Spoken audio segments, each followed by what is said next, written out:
Good. I'm glad to be back for another session of wild and crazy Dungeons and Dragons. I hope you all are too.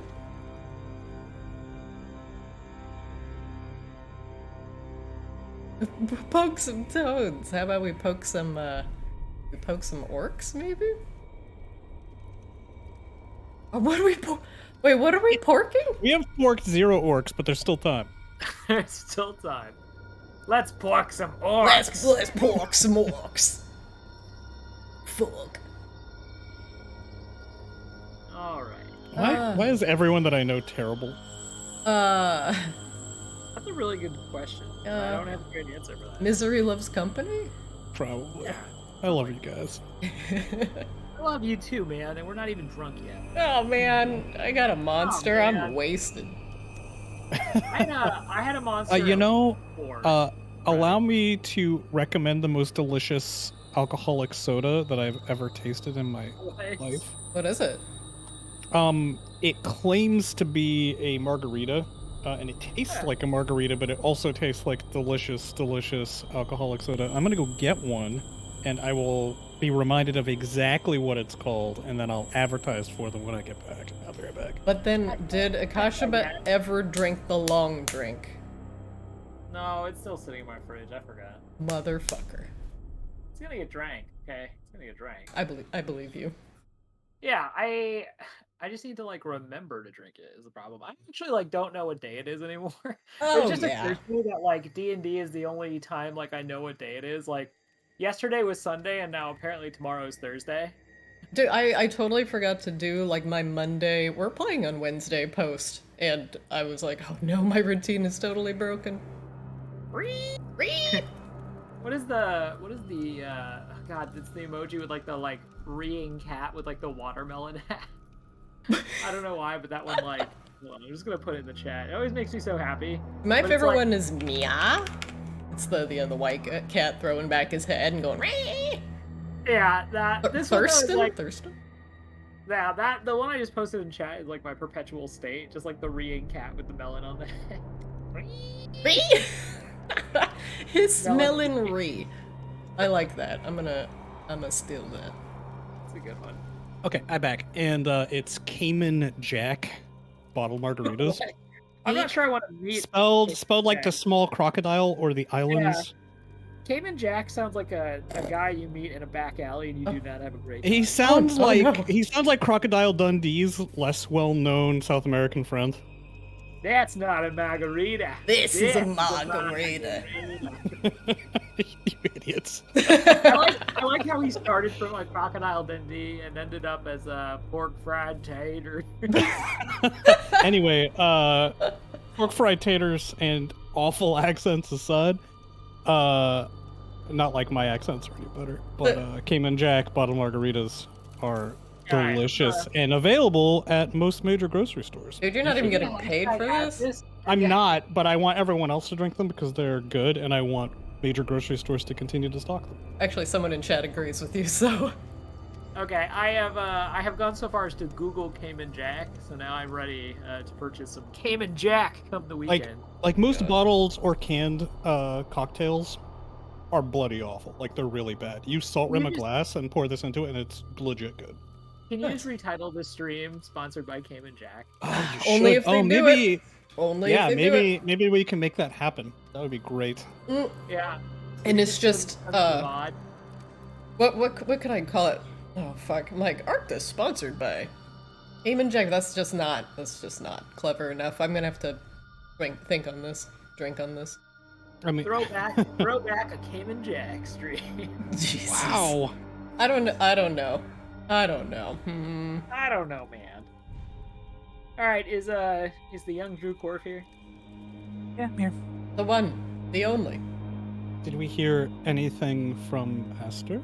I did not hear from Esther.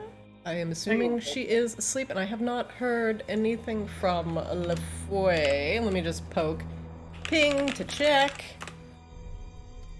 Just to see if he wants to join. It's always open, and if so, we'll pull him out of the magical sack. Magical sack, Cayman Jack. A magical sack full of Cayman Jack. That's what Flick's discovered. God, it's just Oh, a I'd bag be of so holding, happy but with that. like everything you put in, when you pull it out, it's just Cayman It becomes Jack. Cayman Jack. Oh Yeah. God, I've got the Cayman Jack touch. The Cayman curse. Everything I touch turns into delicious alcohol soda. You're in the apple's eye having an intimate moment with a concubine. You touch her sweet, supple thigh. She turns into a bottle of Cayman Jack. I don't see the problem. I really don't see the problem with this. Yeah, you're gonna put your mouth on her anyway, right? Might as well taste like Cayman Jack. Wow. Probably Wow. tastes better that way, honestly. I shake her a little bit. This stream is going places, but you know. It's marked Not 18 plus places you for a want. reason, god damn it. Hang on a I second. said My stream would take my you places. adorable dog is making sad noises, and he doesn't usually do that. So I'm gonna go see why he's making that sound. Okay. What was that song from DDR? It was like Captain Jack. Captain Jack? Hey, okay, believe me, I knew it right away. Okay, And it well, goes, there's clearly an opportunity here. there's so many, but it goes, hey-o, Captain Jack, hey-o, Captain Jack, bring me back to the railroad track. Yeah. I got a whole DDR playlist. Actually, hold on, let me slam this one. I can that play just it be right played now. tonight? Yeah. I don't think I could play it too long. Yeah, but that's definitely it. Yeah. Okay. Hold on. I got, hold on. You turn on the stream for a moment. Get it working.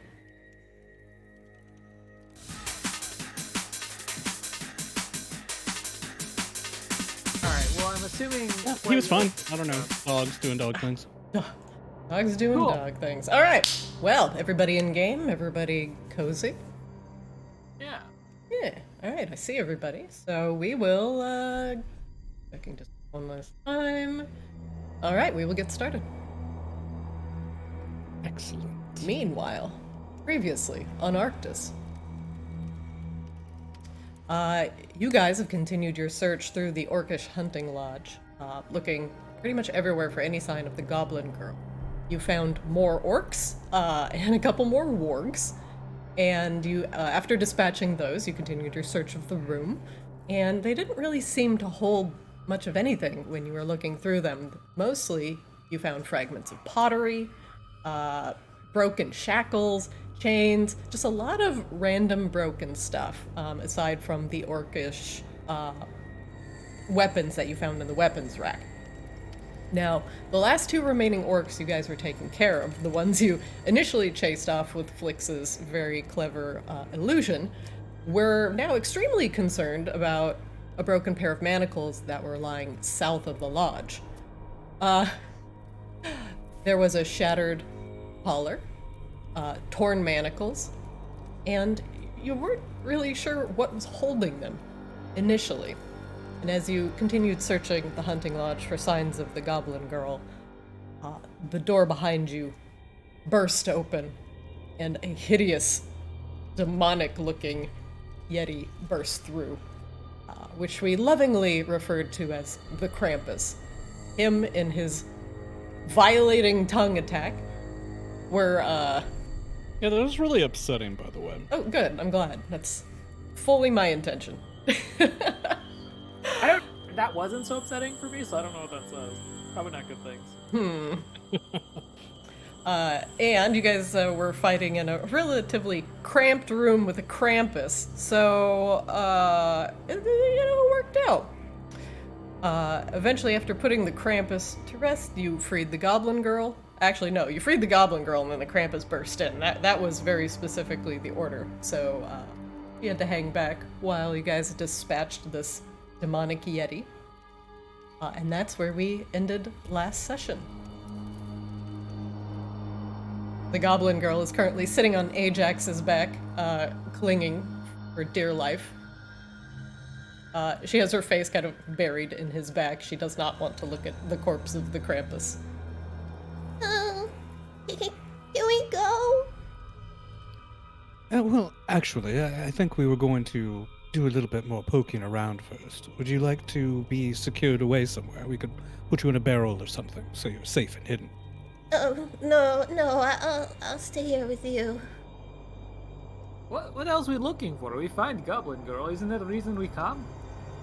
Oh, Are you looking for one- more bags of legal things? I'm looking for more things of interest. I mean, we're here. What Yes, possible reason would we have to come back here? And since there's None, no reason for us to come back here, that means we should do everything that we intend to do while we're here, no? Why, we intend to find Goblin Girl. We've done this, yes? It's only one of several possible activities.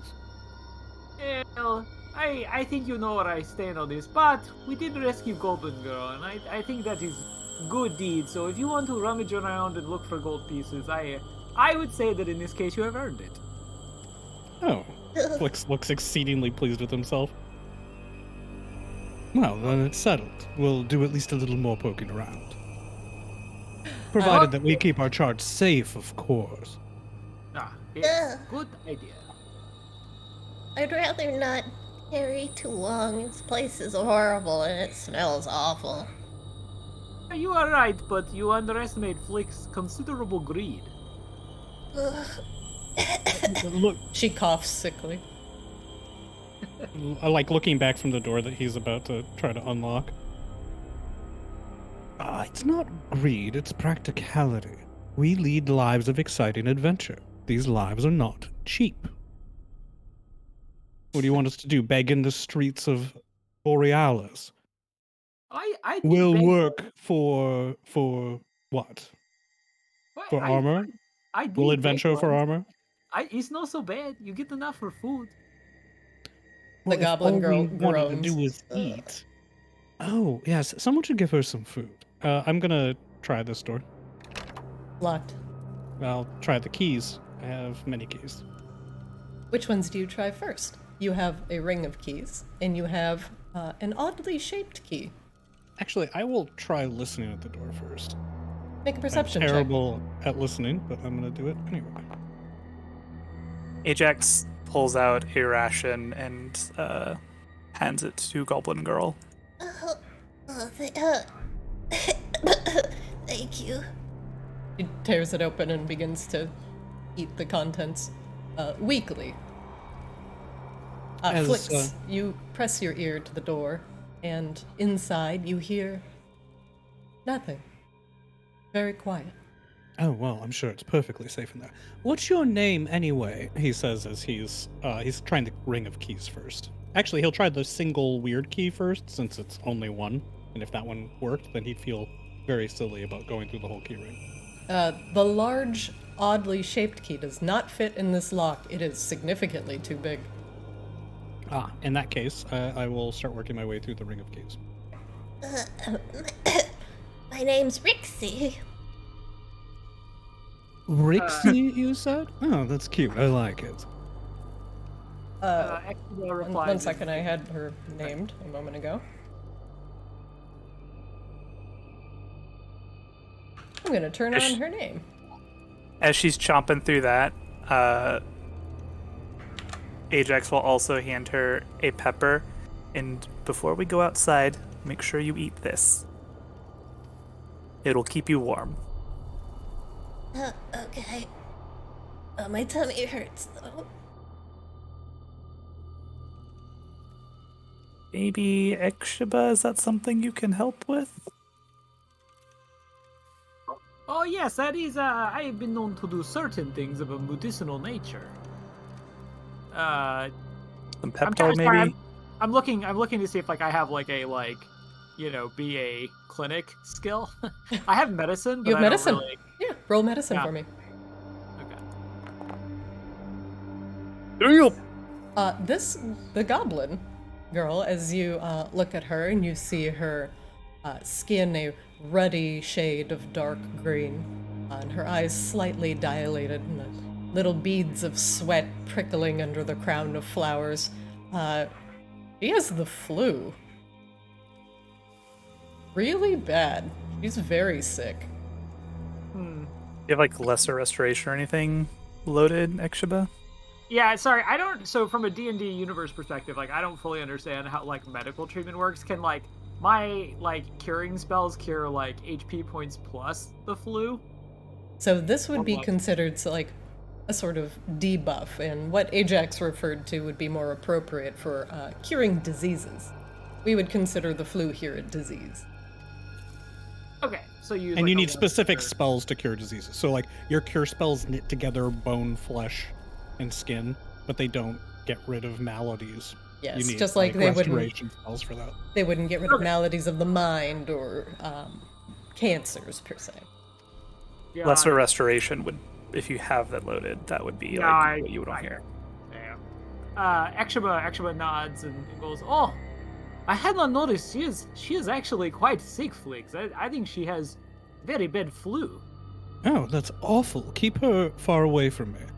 Well, maybe in light of this, the humane thing to do would be to take her back to town. To put her down? That's monstrous. I'm sure she'll recover. I'll get better, I swear. Yeah, okay, well, maybe get better in town. How will she get better here while you snoop through doors and keys? Well, Flix, as you begin to talk, one of the keys unlocks the door. Excellent. Akshaba looks at Ajax kind of like searchingly, like, want to help? This Ajax room, kinda Flix, shrugs. as you enters it, appears to be the cleanest one that you've seen yet. A neat cot tied with rather supple fur sits in the corner, a chamber pot under it. There are 2 chests in the room, and along the back wall is a weapon rack full of fine, polished weapons. Mostly an assortment of war hammers, shields, and a couple of hammer implements.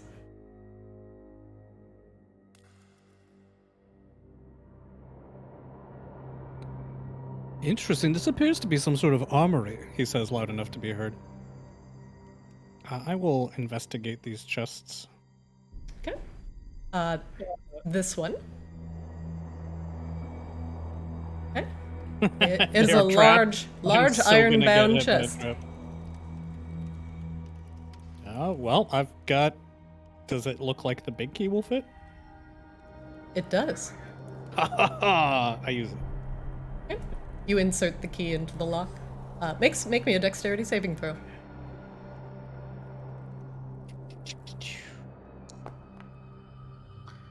$20. I have to step away for a minute here. Be right back. Okay. You snatch your hand back just quickly enough to avoid a puff of green smoke that exits the chest, and you quickly cover your mouth. It seems to dissipate rather quickly, but you have a feeling if you were any slower, you may have taken that to the face. Clearly intended for people vastly inferior to myself. The key, you notice along the very end of it, has a small button. The key? Mm-hmm. Well, I mean, buttons were built to be pressed, obviously. Click. As you click it and the key is in the lock, it seems to deactivate the trap. Ha ha! I'm brilliant. Turn the key. We're outside, like, Ajax is, like, putting his cloak over Rixie and, like, bundling her up, and he eats, like, the pepper himself, like, Ekshiba's tending to her, and Flix is just talking to himself in the room, congratulating himself and patting himself on the back. I did it! This is excellent! Inside the chest are an assortment of very fine furs. None of them made into anything, but you see cuts of fox fur, cuts of other fine animal fur, mink, winter animals, hares. They're all very neatly skinned, tanned, and prepared for sale. They're very out of place here. Indeed, and why would they be in such a carefully locked chest? They're just furs. That's so peculiar. Why protect these? Alright, well, he'll shovel all the furs into his little pouch. Yeah. You gain a pile of fine furs. And there's nothing in the chest? Like, there's no secret It is. compartment? It is full to the brim with furs. You pull out layer after layer of fur, and there's probably about 10 good fine furs in there. Huh. Otherwise, at the bottom, there's nothing else. All right, I'm back. Welcome back.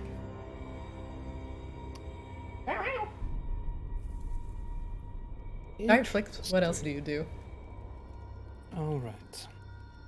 Well, is the other chest here similar? Yes. All right, I insert the key and press the button just as before, Yeah. You hear the lock go click. and I open it. Right, it pops open without triggering the trap. And this reveals another cache of goods. These ones very, very different from the furs. There's two neatly aligned jars, and they're about 6 inches tall, and probably could contain about 12 ounces of liquid. Both of the jars are made of metal, and they have runes inscribed around them. Also in the chest, you find a box with very, very neatly arranged pre-cut gemstones in it. And then the final thing in there is you find a very well taken care of chain shirt. Interesting. Would one go so far as to call it a fine chain shirt? It is a fine chain shirt.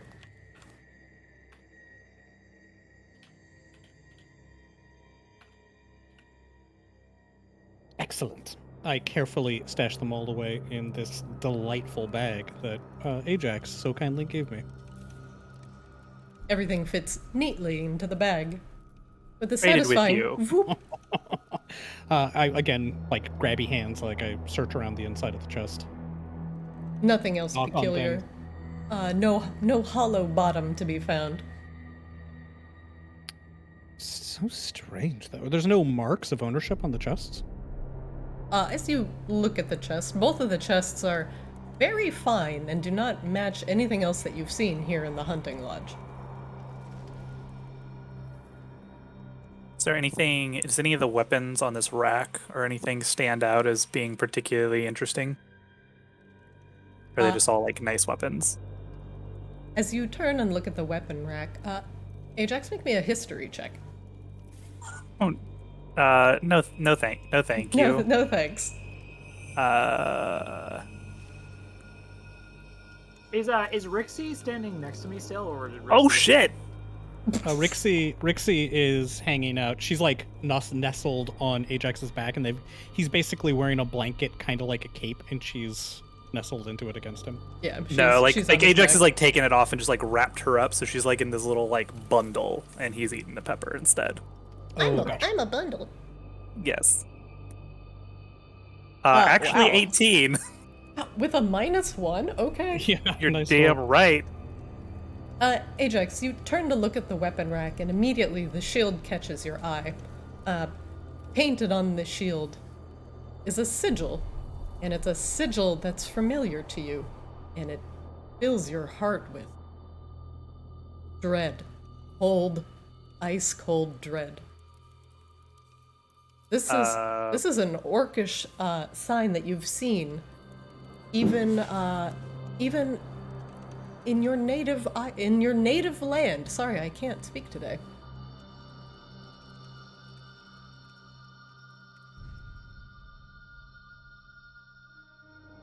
Sorry, 1 second. Ajax is frozen in dread. Ajax is buffering in dread. Actually, I will be right back, too. Okay, sorry, I'm back. Oh, is Nick going? Never mind. You're Okay. back. Or I could be back. Sorry. So I will wait for our next break. This sigil you do recognize from your homeland, as a lot of it was found after the remnants of your herd was destroyed. These orcs may have come either from a similar land or have pillaged your lands before.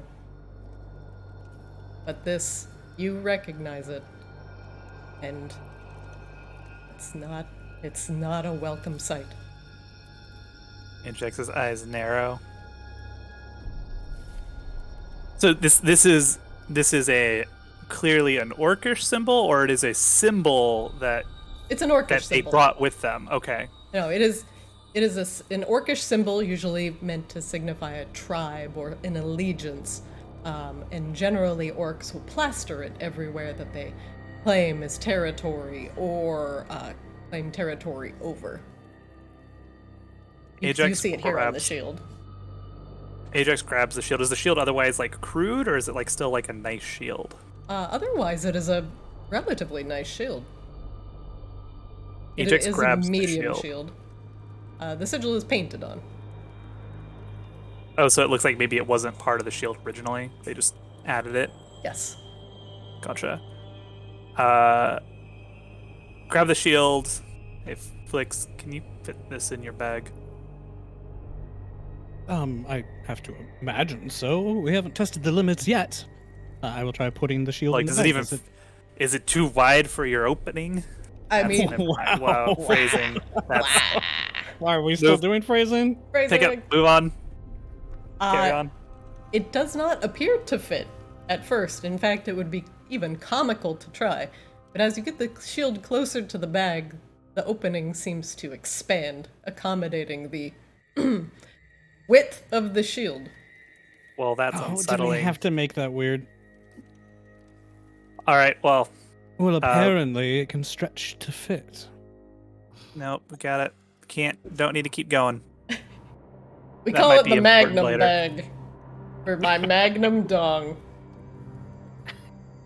Well, The symbol on that might help us investigate further what's going on with these orcs. indeed. Are any of these weapons of interest to you? And for that matter, are any of those weapons of interest to me? This is the only thing that stood out to Ajax as being really interesting. Otherwise, the hammers and war hammers that are sitting along the weapon rack are either made for smashing heads or for smashing spikes into the ground.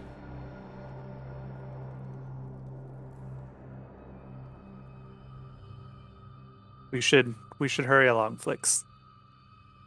If we want to look at this last door, I think we need to do so and then move on. All right, all right. Are any of these awesome enough for me to grab them for Ajax? Since he These, doesn't seem interested. if you would like to grab a war hammer or perhaps another hammer, a stake-driving hammer, you may. No, I mean, do any of them stand out as looking super awesome? None of them appear to be interesting. Okay, in which case, if he doesn't care, I don't care. You know, we really should, he whips out the keyring, we really should investigate the village to the south as well. There's a village to the south. Well, there were all those huts. If not a village, it's something, a camp. Maybe we can go head out that direction, but we should not tarry much longer. We don't know if there will be more orcs coming. Oh, certainly. They've got a terrible thing. It makes terrible noises. The thing that's literally like strapped to Ajax's flank and just like hanging there, the dripping head of the Yeti, Krampus. Yeah, I'm assuming it's that guy. It made just the worst noises at night. Not making much Oh. noise anymore. Wait, so was it that monster, or was it something else? I say, flipping through keys. I don't know what else is down there, but they seemed really concerned about it. Well, if I cared at all about doing the right thing, then I'd insist that we investigate, wouldn't I? Oh, it's pretty clear you do not care as Goblin Girl suffers so you can open more doors. She's wrapped up in a warm blanket. She's the best that she's been for hours. Isn't that true, Rixu? Cough, cough. Cough, cough. And she's fed. She's fed and blanketed. She was in shackles until moments ago. I do not know your experience with medicine, but blankets actually not a great cure for flu. Oh, then why does everyone who has flu wear blankets? That seems counterintuitive. Ajax, you feel something warm on your back flank. What? I threw up. Yep. Nope. I know. I felt it. I'm sorry. It's all right. In Goblin, he says to Flixie, "This is not your fault. Flix is, how you say, terrible, and Ajax refused to help me get him to leave, so it is not your fault." Just to be clear, when has Ajax ever been successful in getting... Whoa! You don't speak Goblin, you metagamer. You I don't know, metagamer? like, continuing, like as though you had not spoken. Besides which, do you really think that 10 minutes is going to make a difference one way or the other? I remember this if I ever catch you sick or perhaps wounded again. It's just 10 minutes, right? I'm terribly functional, though. There's a benefit to... Well, oh, yes, you are now, but many times you have found yourself less than functional, and I have gone to great lengths to make sure you are cured quickly in effort to make you feel better because it is the right thing to do. And also because I'm useful, of course. I would help even if you were not useful, Flix. That's just the right thing to do. Oh, well, that's very sweet of you. He, like, looks at you and smiles warmly. Oh, that's Oh, so sweet. Just hurry up. All right. I imagine this whole I time got while the you guys key were ring, arguing, It Flix can't is take like... too long to open the door. Yeah. This door is open. And unlocked. Sorry, it's unlocked. Oh. As you open it up, a powerful smell assaults your nose, but it seems to dissipate relatively quickly. This appears to be a storeroom for foods, a wine Crime rack. sack? Huh? Is that a crime sack? Sorry, yes. I interrupted you. Yes, interrupting player. As I described the scene, a crime sack lies in the bottom part of the room, neatly labeled grain. As with the rest of the crime sacks, an additional wheel of cheese, brother to other wheel of cheese, lies here. There is a bushel of half-rotted apples, a couple of closed barrels, and cuts of various meat, now spoiled, lying upon the floor. The wine bottles along one wall. Some appear to be full, but the others, too dusty or already broken, have spilled their contents upon the wood. Oh, look, grain. Pure, simple, innocent grain. Surely we should acquire that, yes? Yeah, Ajax will pick up the crime sack. Crime sack acquired. I will shuffle, like, just stuff all the intact bottles of wine into the bag. never know You why. gain 4 bottles of wine. There are 2 that are broken. And are these intact barrels? They are. Ajax, you're large. Please crack open these barrels. Let's see what's in them. We may find valuable provisions. I didn't realize that giving him the bag of holding was going to fucking, like, lead us to looting literally everything. Ajax comes to the front barrel and cracks it open. I should have known. That's on me. It's on me, you guys. But that's also on you, too, Ekshiba. You were the one who insisted. Yeah, well, it was that or he would have a right to be annoying. I mean, come on. That's true. Cracks I'm open so the much more first well barrel. behaved. Inside this barrel, it is mostly empty, but residual pieces of what appear to be dried corn linger upon the bottom. Its stores have been ransacked. Crack these guys open. Well, like, he'll kind of, like, jostle them first just to make sure they're not, like, wine casks or anything. They're just gonna spill everywhere, and then he'll, like... This one makes a curious sloshing noise as you shake it. How about this one? This one makes a heavier sloshing noise as you shake it. Okay. Have they already been tapped, I guess, then? Like, one's, like, half empty? This one, they're both tapped. Okay. Beverages. And he'll check this one over here. This barrel here appears to have layers of salted beef. Not very much left, again. Possibly enough for maybe 4 people for another 3 days, 3 to 4 days. Judging by the state of this storeroom, these orcs were clearly on the verge of starvation. Well, that was all terribly boring. He pats the cheese. Farewell, your compatriot fought bravely. The cheese stands alone. All right, well, I suppose I'm ready to leave now. If you want to leave whatever evil is obviously festering in that little village alone, depart. Yes, let's be going now.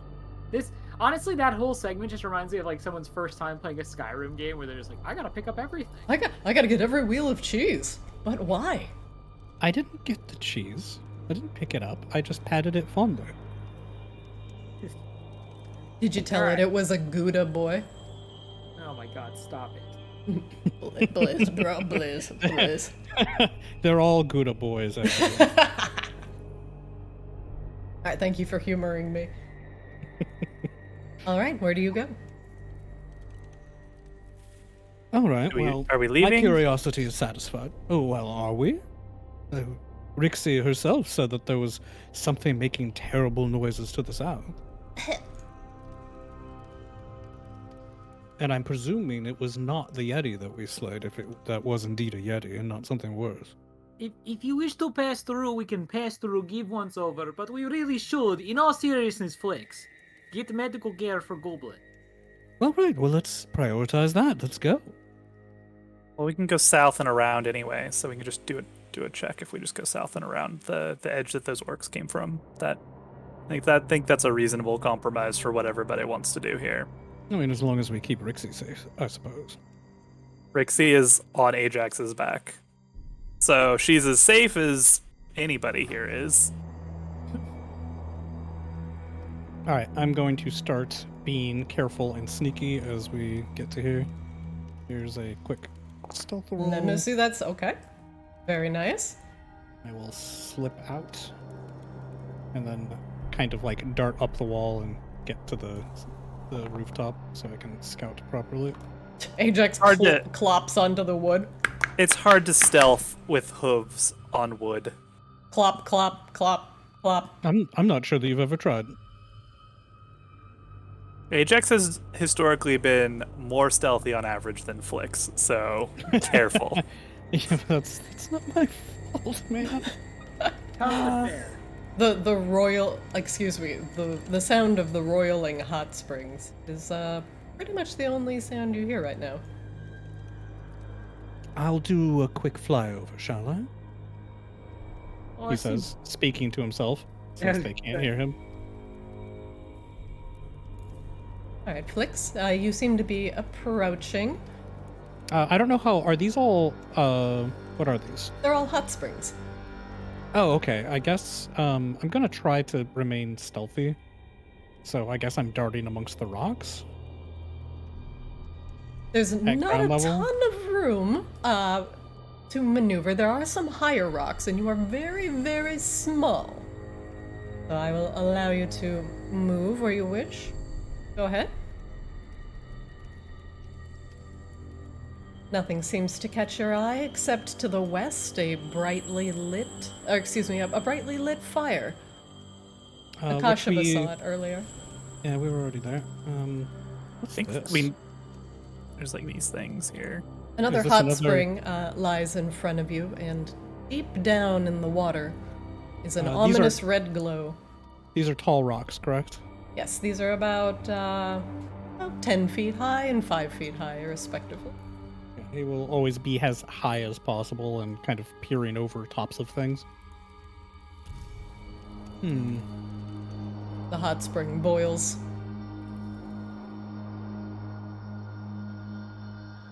As you get closer to the south, a large sheer mountain wall blocks off most of the area to the south. However, the large centerpiece of the south appears to be a giant skull of sorts. It has horns protruding from it, and there, of course, is no skin remaining and nothing in its eyes, but its nose seems to be shattered, removing much of the top part of the teeth.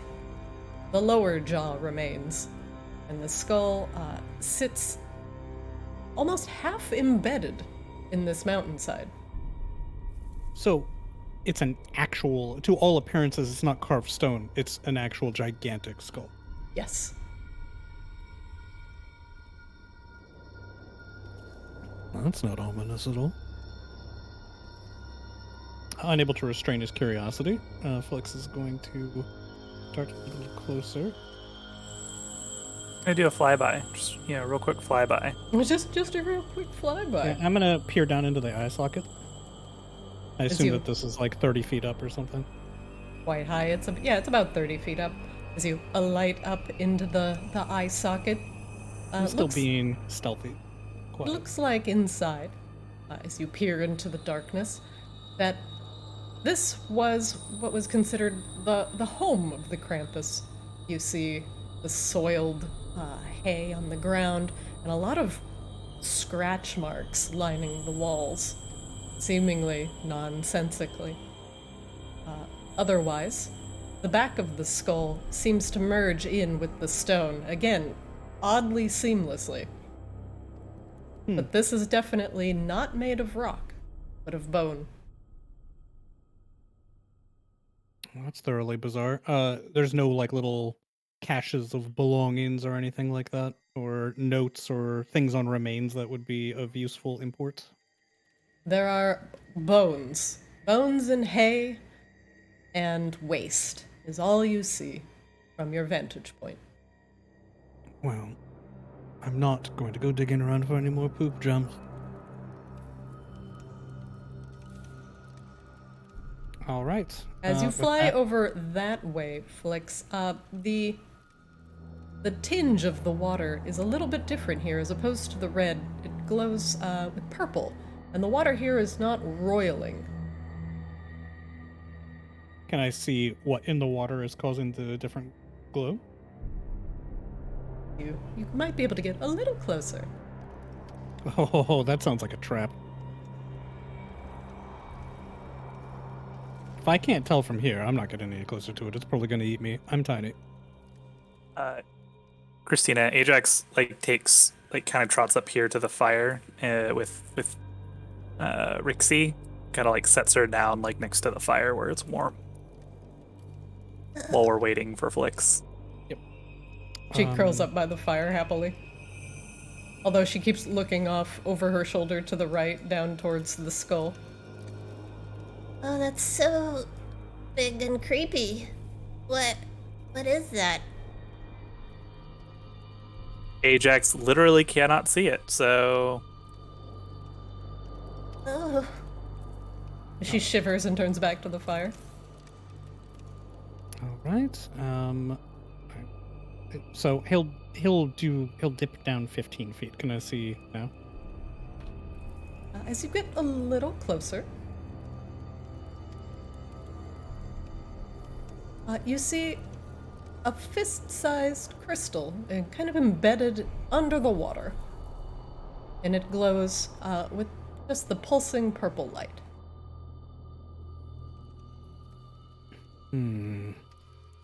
It looks like one of the shards, correct? It does. But this one has a charge. And it's significantly smaller than the one you found before. There's very little chance that I'm strong enough to dislodge it. How far under the water is it? About 5 feet. All right, let's see. I'm gonna make a quick willpower roll. Okay, you got more than 10. No. They are waiting for you. Your curiosity can wait. I will zip this way. Take a peek.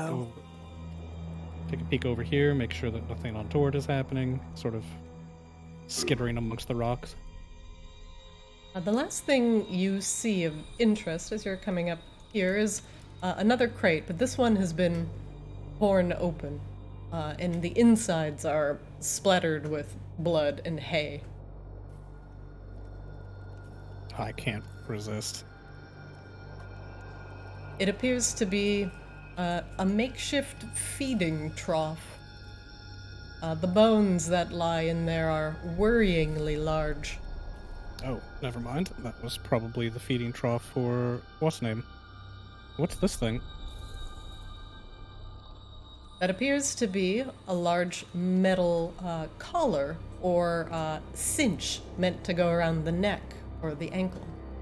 Oh, that was probably how they were confining the Grumpus.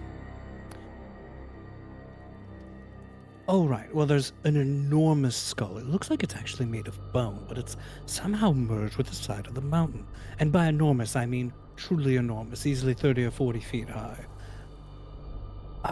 Of interest, near the base of the skull, there's a borealis shard in the water, about 5 feet down.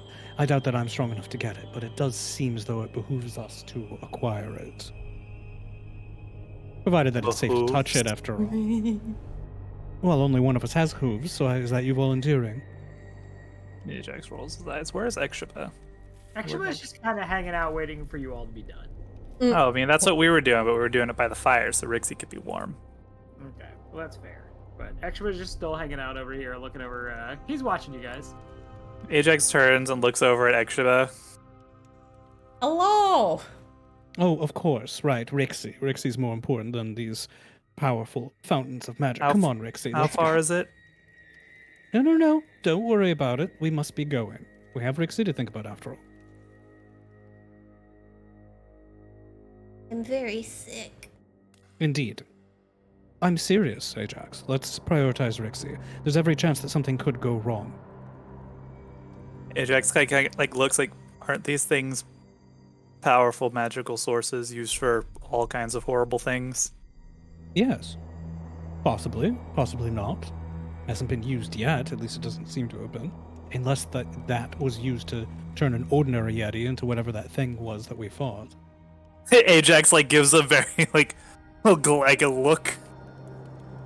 A very pointed look. You said it's next to the skull. Where the Yeti was? Indeed, almost straight south. Almost like it was put there specifically to make the Yeti scary. No, I don't know. That was conjecture. Come on, let's go.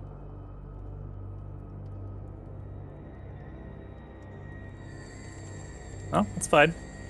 Ajax isn't gonna fight over us. Let's go. Alright, you pick up your bundle of goblin. Nothing to worry about, actually, but just a crystal that might be making monsters. What? What? Well, Yes. There was a borealis shard next to the skull, under the water. Glowing Well- brightly, but small enough to pick up and carry. Why would we carry it with us, though?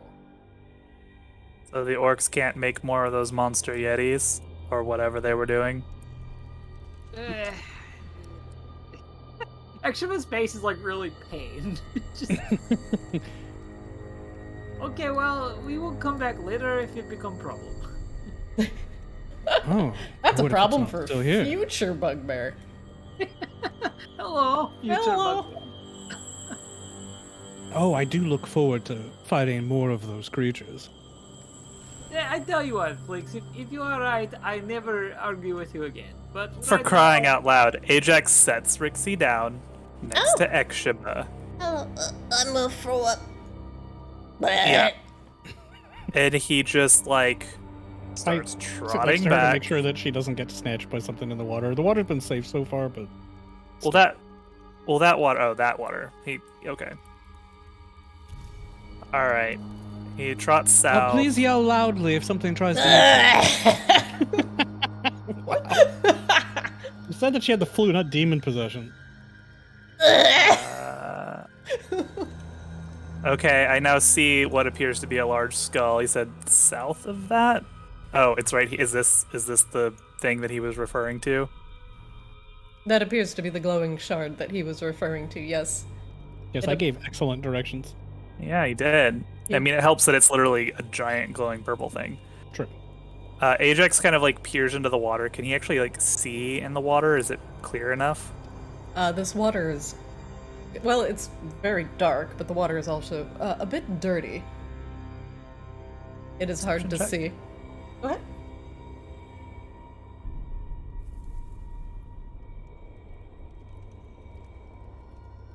Pretty good. As you peer into the water, there appeared to be something swimming just underneath. Unlike the other pools, which were full of boiling water, this one is cooler and able to hold life.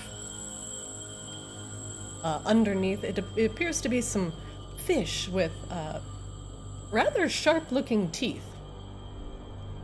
Great. Can he get close enough where he can like reach in? Like he is pretty tall. Yeah, he could Like, reach does he down see and the thing? grab it. Okay. He is a Then tall boy. he will take a little bit of like the viscera from the Krampus head, like just like reach in like pull out some meaty bits Okay. and like fling it on the far side of the pool from where he is. Okay. You fling. Oh, It that's lands clever. with a splash. And the dark shapes under the water begin to swim towards it. And immediately like reach down and try and grab the crystal. Make me a strength or strength or athletics. Athletics, please. Okay. Tabby, move. Tabby, move. Tabby, move. Tabby, move.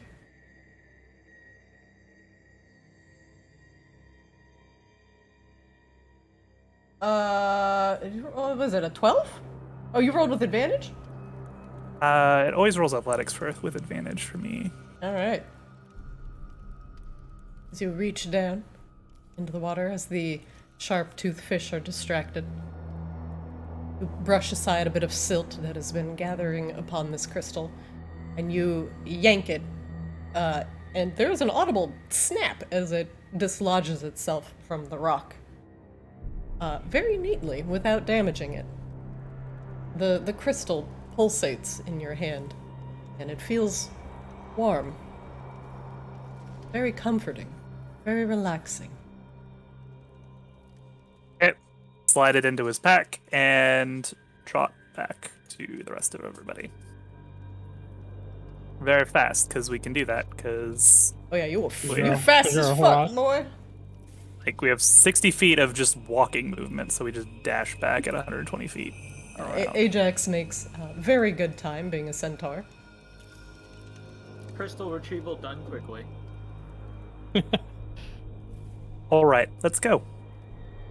Perfect. You got it? Excellent. Fewer monsters is good, yes? Oh, it's very good, and Ajax very fast. So this teamwork, how you say, make a dream work. All right, and I guess we begin descending the mountain. I will travel like about 60 feet ahead, roughly, trying to sneak and scout and warn them of possible danger. All right. One moment, please.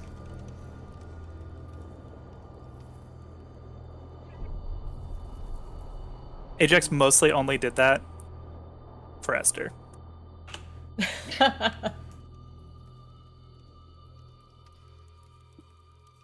And also because that thing was nasty and he doesn't want another one of those things existing. Why do we have banger music? What is No, this? no monster music. No bangers, please. No bangers. All right, but we'll pause the bangers. No bangerino. Suddenly we're in the club. And can I get light? Can I get light? He got Thanks. light. Some of us just want to load, okay? God. Oh, wow. I'm sorry, somebody's playing on a potato. Ugh. I don't think it's nice to make fun of people's computers, given that Actually, people this is a can't brand upgrade right new- now.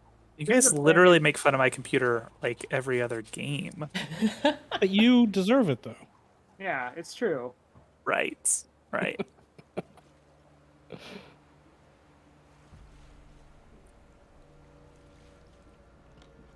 Oh, are we good to Still- move about the I haven't cabin? loaded up yet. I haven't loaded up yet, so I'm just sitting in a blue screen. Oh, okay. Alright, should be just a Try second for you. actually. If you are zoomed out, you might be on a different part of the map. You have to like move crap around so that you can see the map. It's not bad, so I'm just gonna try reloading. Okay. Yeah, it's usually an F5. We'll fix it. Do. Do-do-do-do-do. Part of this map, so there's the area of light around Ajax, and then there's sort of like a grayish. Okay, yeah, that's mine. My dark vision is 120 feet though. This looks like it's 60. Let me look at you. Dim vision 120. Yep, yours is Yes. correct. Correct. Oh, that's weird. Okay. All right. I am mostly here. There's still some blue bar on my screen, but I can see characters.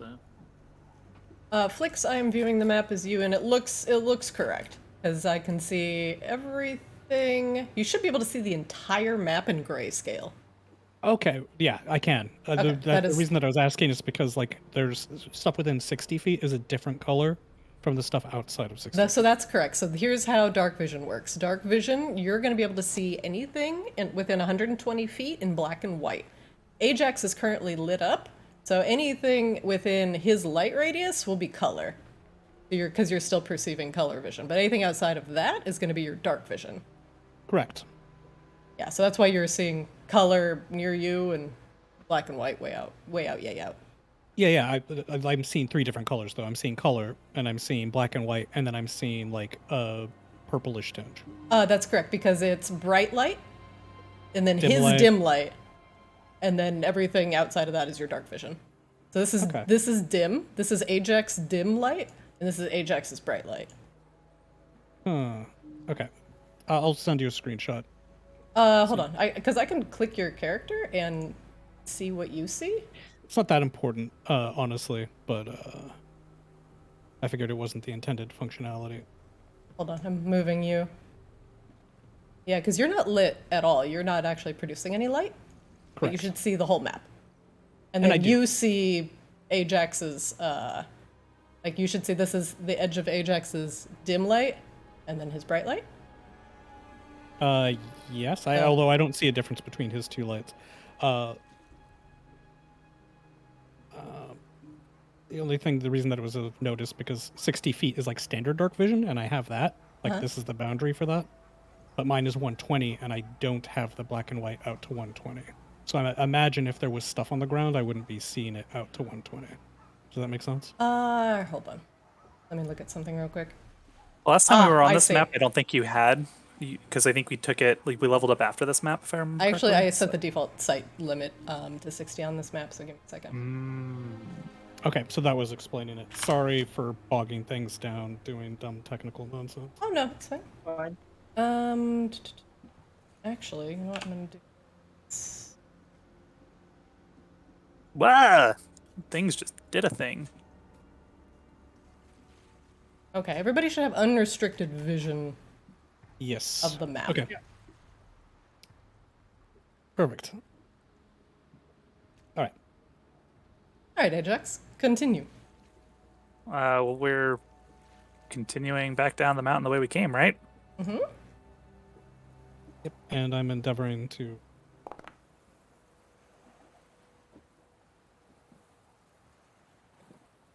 Don't mind me, just private rolling. I am being sneaky. Do you want a new stealth roll? Yes, please.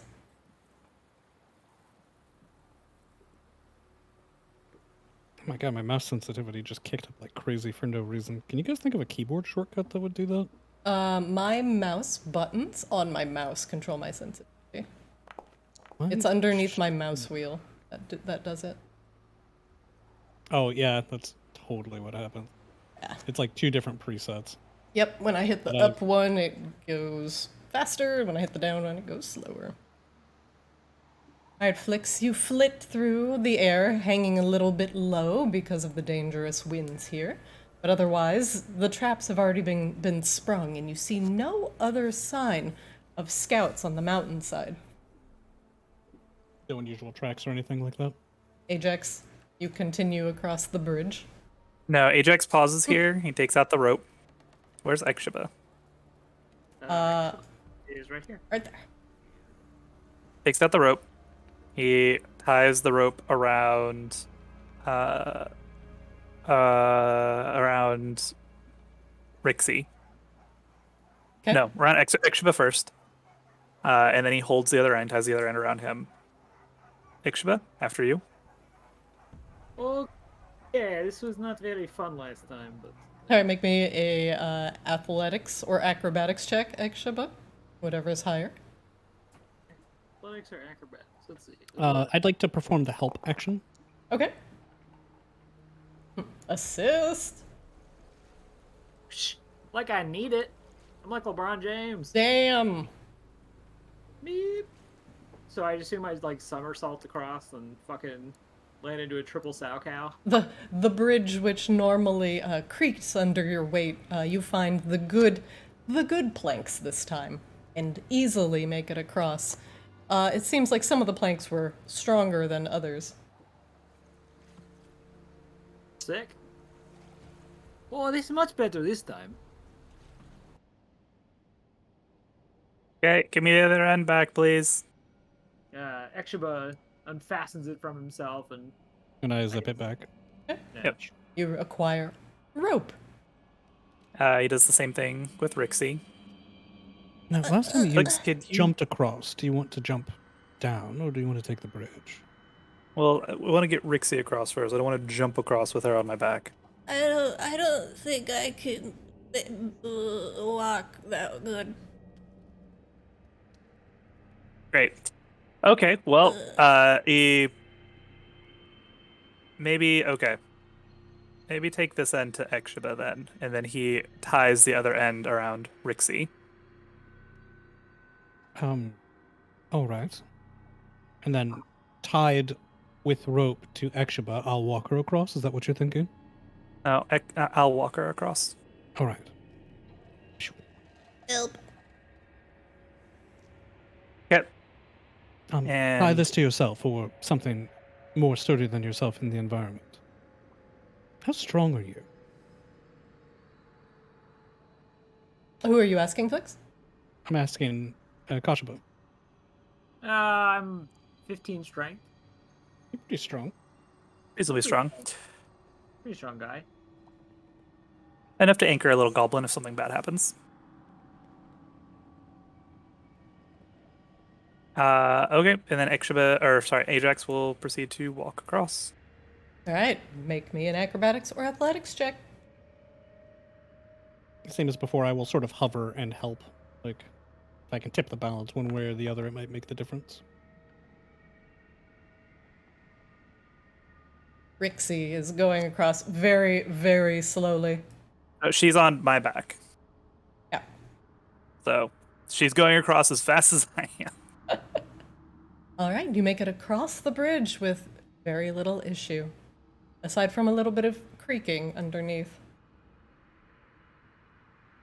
All right, same as before, I will zip ahead in order to check for potential returning orcs or ambushes. And since I did a couple rolls behind the scenes, and I'm going to return you to town. Victory! No random encounters. Let's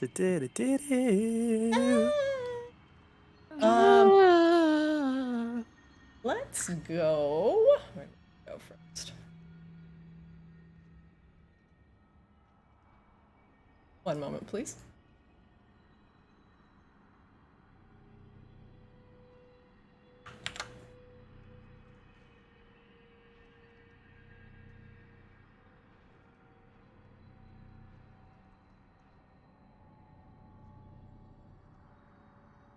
All right. The night grows long as you all descend down the mountain on foot, the sick goblin girl carried upon Ajax's back. It takes quite some time to get down the mountain. Even with Flix's flight, he can only keep himself suspended, and everyone else has to traverse on foot. No orcs or yetis assault you on the way down the mountain, and no owlbears seem to bar your descent either. And it is getting into the wee hours of the morning until you arrive back at town. The goblin girl is weakly pointing you through the crowded city streets, directing you where to go to meet up with her compatriots. Well, I mean, before we meet up with her compatriot, shouldn't we rest and heal her? You do have that capability, don't you, Akshaba? Yeah, I could. If not, isn't there a risk of the illness spreading? Oh, I think best course of action maybe just get her to best like healthcare option. We can put her up in the Borealis Inn for a night and then bring her to her compatriots in the morning. It does seem the humane thing to do. Well, what would she like to do? We can... My friend Ekshaba here, he can heal you. Cure your disease. Get a good night's rest. I think I need a cleric. Yep, he's... Okay, yep. I am cleric. It would take me time to get proper spells to help you. Then maybe let's go to my goblin friends, please. Okay, if that is what you want, we can do that. Where are we going? Go to the right. Right. It's a tavern. It's a tavern. It's called the Nest something. The Gilded Nest. I think I found it. No, you just found a goblin. That's racist. This goblin, who's sitting outside of a merchant's stall, smoking a pipe, looks up at you. Yeah, what do you want? Is this the Gilded Nest? Is this the Gilded Nest? No, you're gonna want... He gestures with his pipe. Gonna want to go down the street a little bit. Go down there, and it'll be on your right. Can't miss it. Wonderful. Thank you. I expected Flix to be like, "Is this yours?" Pleasure to make your acquaintance. I'm Flix, Duke of Cats. What's your name? He puffs on his pipe. That's a little ninja owl kid up there? Hey, Whoa! I'm not in the mood to talk, kid. Get out of here. Really? Yeah, Alright, really. so- You bother me. Get out of here. What does he work at the Olive Garden?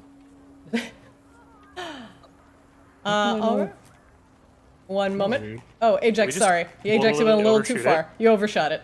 You told this me way. I couldn't miss it. I'm sorry you did miss Wow. Obviously not accurate.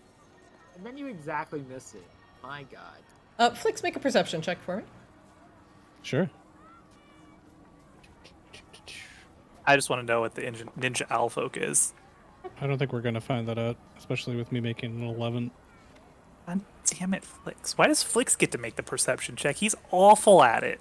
Well, that's a good The question. tavern lies here, and it has a simple wooden sign swinging from it that says, The Gilded Nest. This one. Walk in. All right, 1 second. You must gather your party before venturing forth. I'm going to move Akashaba here. And Akashaba. God damn it. Also going to move Stick with the party. Rixie. What do I want? Good.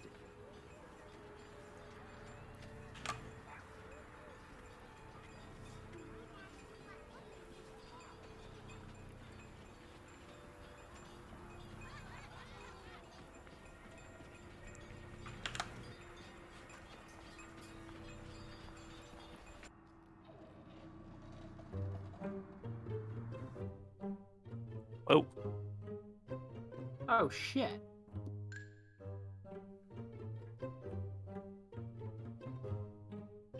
Yeah, this is it. She Okay, points towards so- the door.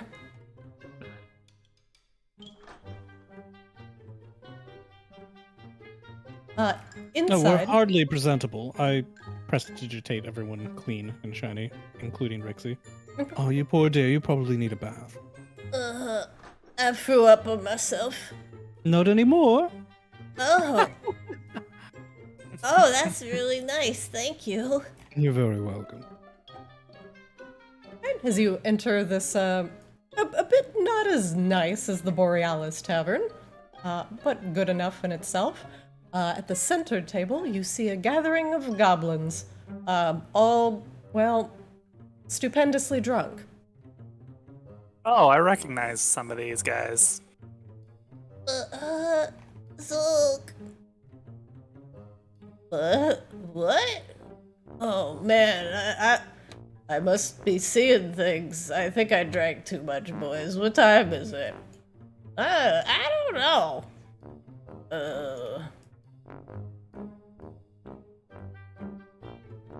They all appear to be roaringly drunk. This was a fantastic idea. Sorry, it's the Actually, morning, so I'm going to make it dark. Ekshiba kind of like tries to shout over the din in Goblin.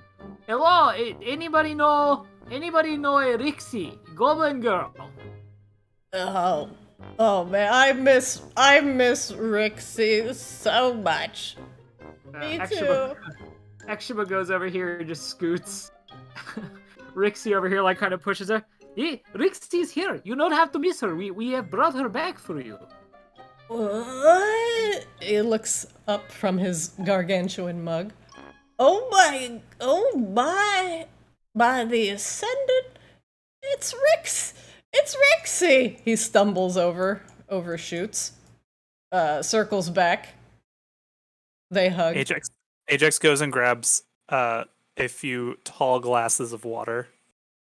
Flix looks deeply bemused. Well, this seems very productive. It's goblins. I don't know what you expect.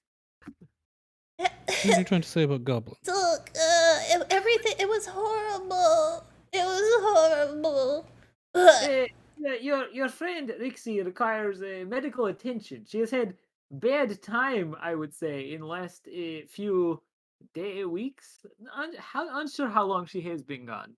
She is very sick though and has flu. Rixie's been gone for. Oh my gosh, Rixie, I missed you so much. Well, happy ending, yes. They embrace. Rixie sneezes and coughs. Thank you so much for rescuing Rixie. We were so worried. He gestures to his goblin friends, who are clearly worried and drunk. Well, is all and well that is well. Never mind. We are happy to help you and take good care of her this time. Please do not lose her again. We'll come by later in the day to discuss some other transactions. Flix is examining their drinks and helping himself. I do hope that's not a plague. That would be terrible. You examine their skunky beer, now flat from not being drank for, well, hours, you assume. I have to taste it anyway. It's my duty. It's skunky and poorly aged, and it's just not as good as anything you would find in the Borealis Tavern, that's for sure. Well, it seems as though inequality is alive and well in Borealis. The right, goblin well- groans. I still don't like the idea of leaving Rixie in the care of several extremely inebriated individuals, but we've done what you've thought is best. Perhaps we can check on her tomorrow and make sure that all is well. Oh my gosh, is that Rixie? The goblin pokes a Kashiba. Oh, hello. Yes, it is Rixie. She's come back.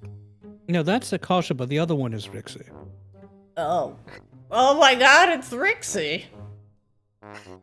Well, Flix, I think we have some more business with these fine individuals. Maybe we can go rest. Ekshiba can prepare appropriately. We come back, we take care of Rixie, and we settle up with these chaps. Indeed. That seems like a productive course of action. Okay, well, we leave drunk goblins to the. I'm sure nothing will go wrong. They begin to chatter back and forth in Goblin. No. Kashaba, you're the only one really privy to this conversation. No, the orcs, the stupid orcs, they had this ugly, hideous yeti. It was terrible. They were gonna feed me to the yeti. I know it. Oh my gosh, Rixie, that sounds terrible. Why would they feed you to a yeti? Yeah, yetis find their own food? No, this yeti was way different. It was so scary. Ekshiba just begins making for the door. The gaggle of goblins begins to go up the stairs. This one. Yeah, we'll settle tomorrow. You know where to find us, right? Yeah, right here. Right here. He points at the table. All right, we'll be here tomorrow morning. Tomorrow. Yeah. Yes, tomorrow morning. That's what I said. Tomorrow, they ascend the stairs. Yes, tomorrow morning. See you bright and early. Maybe we should have let them know that we do have some more of their goods, so they don't just disappear. You raise a valid point. I'll zip after them, and I mentioned to Zulk once they're like out of earshot of the whole bar, I will very quietly mention to him, we did acquire some more of your bags. He looks interested. How many? Several. What? I No, thought off you'd with you. maybe I'll see you. find like one or like. He counts on his stubby green fingers. No. I'll see you tomorrow. Perhaps we can arrange for some sort of bonus. Two. 2 sacks. How many sacks? Well, 6, actually. What? But tomorrow, we'll talk about it tomorrow. Off with you. Take good care of Rixie. Oh man, I am so drunk. That's right, which is why we shouldn't talk about things. Now go on, off with you. Okay. Shoot. He skitters up the stairs. Excuse me, stumbles up the stairs. Gentlemen, do you return to the Borealis Tavern until daytime? Yes. We have so much shit for Esther to look at. So much shit for Esther to look at. That is actually so true. All right, I'm going to move you all back to the Borealis city proper. I'm actually going to move you all out of here. We're gone. Let's Well, I go can't back believe to you did the- that to us without seatbelts. That was really dangerous, Christina. I'm just straight through the wall. It's nighttime. I have to make sure I haven't doubled up on your tokens in here somewhere. I totally did. My God.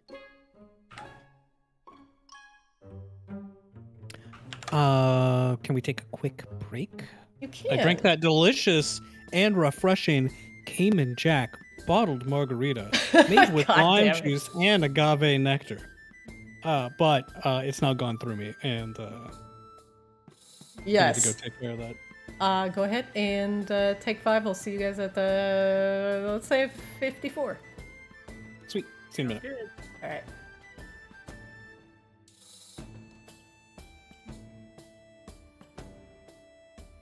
Hey, chat.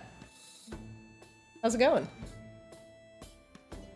Hope everybody's having a good time watching. These guys, they just finished. You have absolutely no idea what's going on. Well, all I really need to know right now is these guys were on an adventure to rescue a kidnapped goblin girl from a mountainside. And they succeeded, but now they need to discuss the means of reward with the goblins that they were speaking with. Hopefully, the goblins will hold to their side of the bargain. They had some illicit goods that they were bringing into town that they kindly requested this group to bring back. What they didn't expect was them to bring back so much. Yes, very illicit.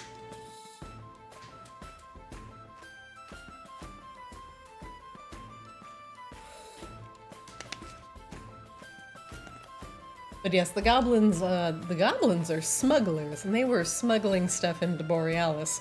Unfortunately, their goods got caught up in what appeared to be an angry orcish / yeti raid, and their goods absconded with.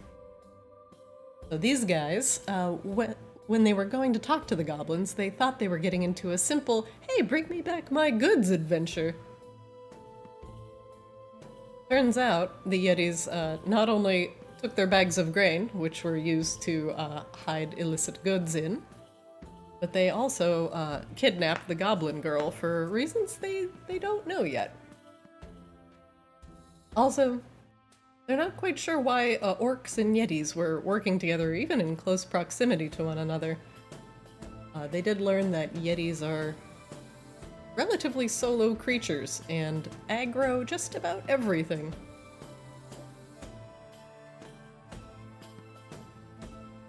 But they went up to the orcish I don't want to say stronghold, it was more like a squatter's hunting lodge. And they found the goblin and killed a strange and twisted yeti that we called the Krampus last session.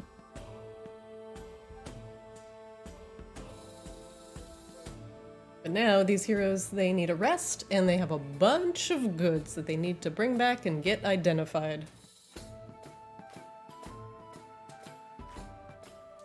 Yeah, the Krampus. And it was a very terrifying yeti. But these orcs have been up on this mountain for, well, they don't know how long. Stealing goods from travelers to Borealis.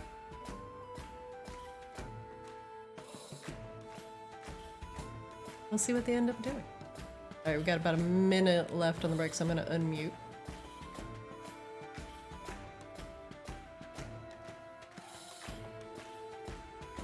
And back. Welcome back. Welcome back. Welcome back. Brr.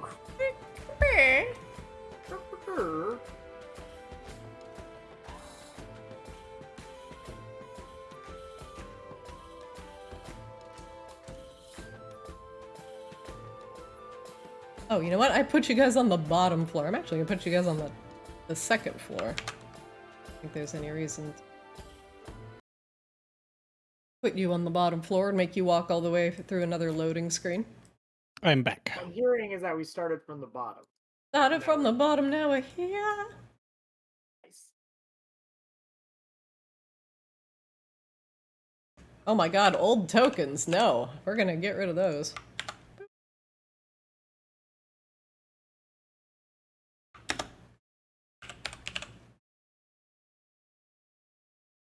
Yeah, please move.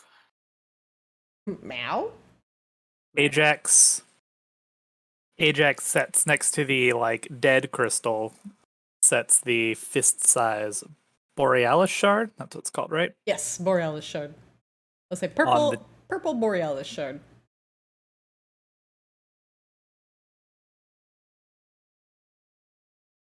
Alright, We send for Esther, so she knows that we have shit for her to look at, because she's probably at her. Yeah, there she is. Great, perfect. She met us here.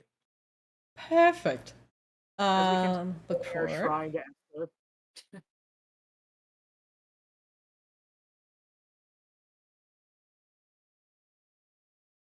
Oh, where's my tavern music?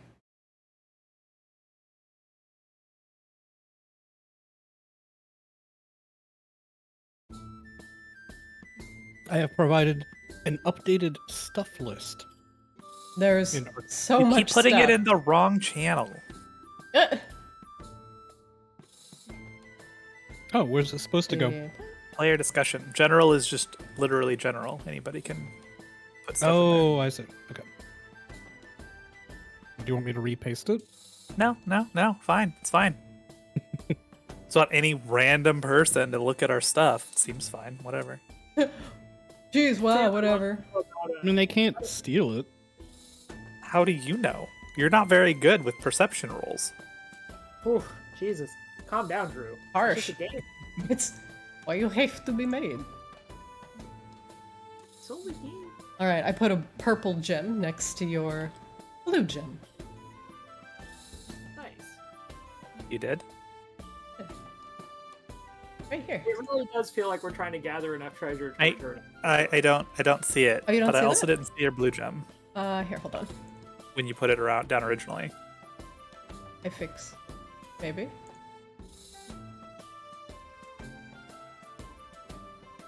Do you fix? I fix? No. Hold on. Okay. Well, I don't know if you're asking us if it's fixed or not. Gotta. I'm Oh, trying. okay. I see the blue gem moving around. Okay, you see the blue gem moving? Okay. Haunted blue gem. Haunted blue gem. Great. All right, purple gem. Do you see that moving? Nope. And do you see it now? Nope. There it is. Da da da da da da da da. Da, Alright. da, da, da, da, da, da. Your room of stuff. We just put it all on like Esther's blanket that she mended. Just like that's like her nest now. Yeah, it's just a nest of beautiful shiny things. Please return to us. Right, Make return to make the a waking Korax sands. proud. All right, everybody gets back to the sanctity of the second floor of the Borealis Tavern, where you all have decided to meet up with Esther in the weeest hours of the morning. And Wee. examine everything that you've brought back from the Orcish stronghold. Ooh, and there is a list. Like the last day of the convention, you just like dump out your bags on the hotel bed and just like sift through it all your swag.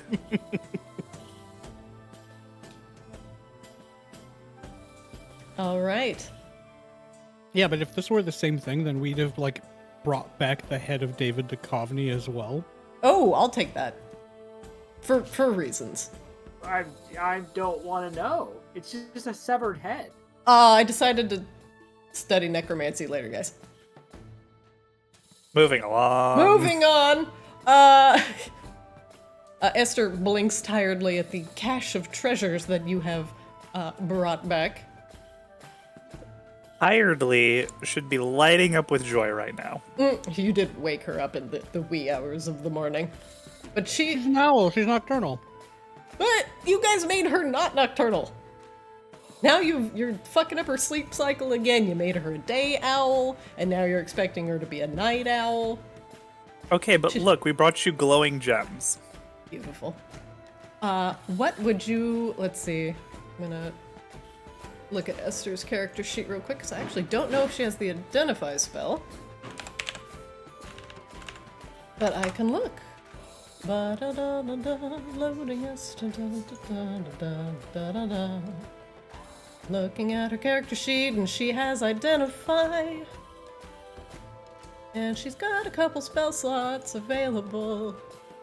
Should just be able to cast it as a ritual as long as she has it prepared, right? That is correct. Hold on, identify is, yeah, it is a ritual spell. Show is. Let's get to it.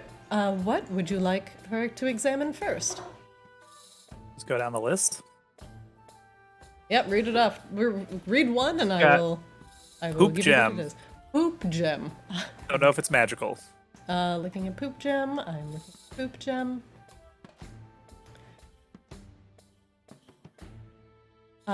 Poop gem. God damn it. Is a citrine.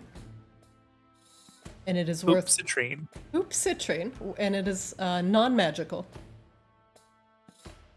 Esther cannot identify it, and she is not a jeweler, so she cannot appraise it.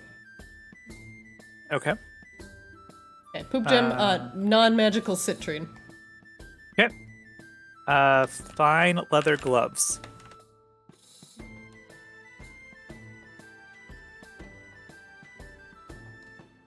See? Okay. The fine leather gloves are also not magical.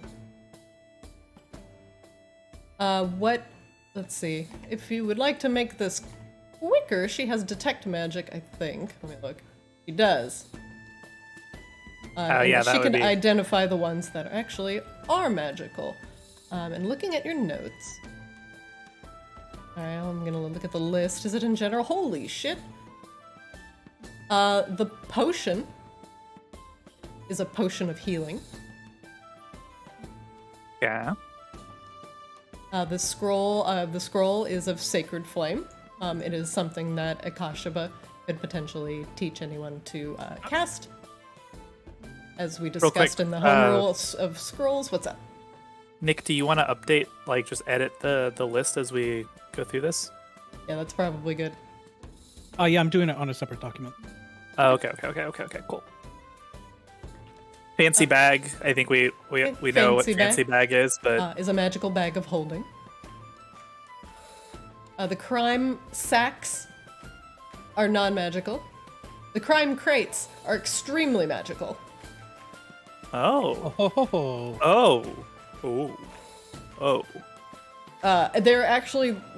They are so bright with magic that Esther's no longer interested in looking at anything else. Okay.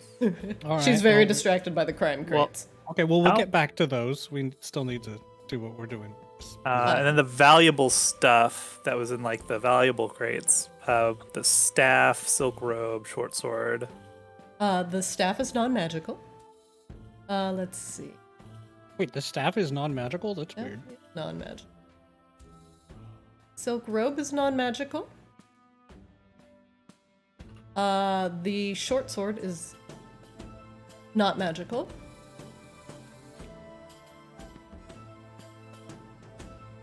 There is a wand. It is a +1 wand of the war mage.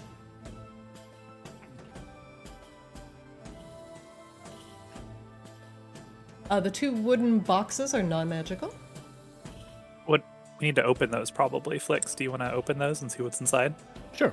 I mean, we're not under any time constraints. I'll just pick the locks. Inside one of the boxes is a fine carved wooden miniature of a beautiful human woman in scintillating robes. And Flix, this figure looks familiar to you, like you saw her in your memory. Peculiar. Like a goddess? Mm-hmm.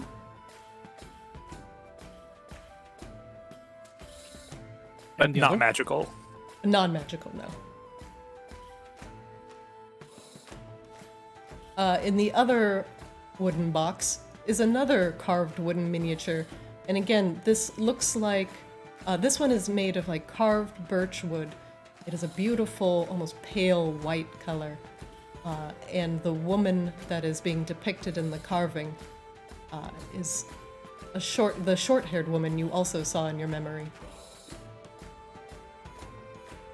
Are like actual women or statues of goddesses?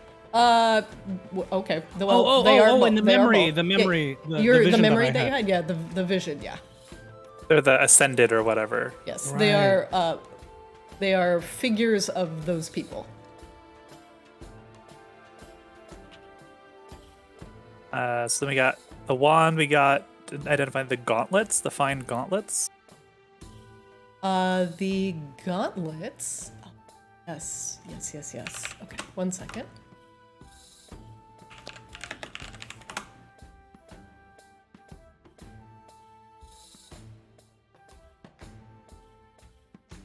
These gauntlets, after a bit of polishing, they have a frightening depiction of a roaring orc upon it, the face furrowed in anger, and a lot of the filigree decorating it appears to be very, very aggressive. These are gauntlets of ogre power. Ooh. Oh wow.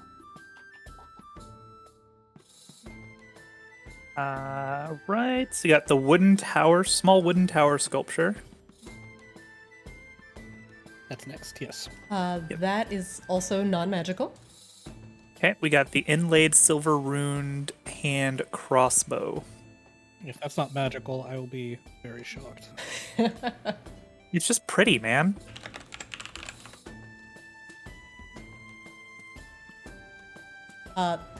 This crossbow, the runes will light up if something is hostile towards you. This is a crossbow, a light crossbow of warning. It glows with Light what's light in it. crossbow or hand crossbow? Double checking. Because you Hand, said hand sorry, crossbow. it is a hand crossbow of warning. Ooh, that's fantastic. Then we have the furs, which are probably not magical. We have the metal jars with runes inscribed around them. The 6-inch metal jars. I mean, do the furs glow with magic? Maybe they're magical furs. Unfortunately, the furs are non-magical. I'm very disappointed. Yes, 2 neatly aligned 6-inch metal jars with runes inscribed around them. These jars, if you pour a liquid inside one, it will appear in the other. Huh. They are magical, but it is a jar of liquid transport. Interesting, interesting. You're not So it quite doesn't sure its purpose. It doesn't duplicate the liquid, it just transports it. Correct. So if you fill one with water, it will disappear and appear in the other jar. It's bizarre. A box with neatly arranged pre-cut gemstones.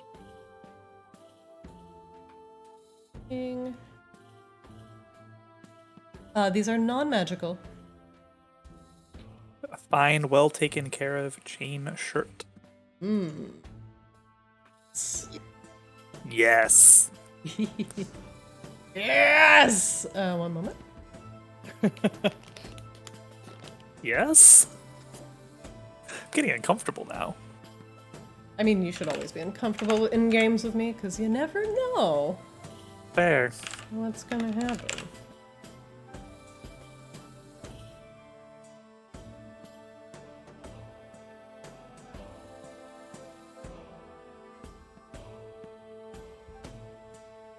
This is a mithril chain shirt.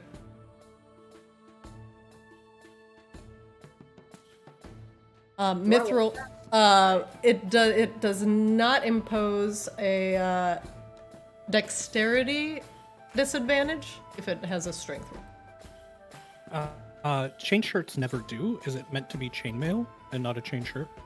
Let's see. AC modifier for a chain shirt's 13, dex modifier max 2. It does have a max.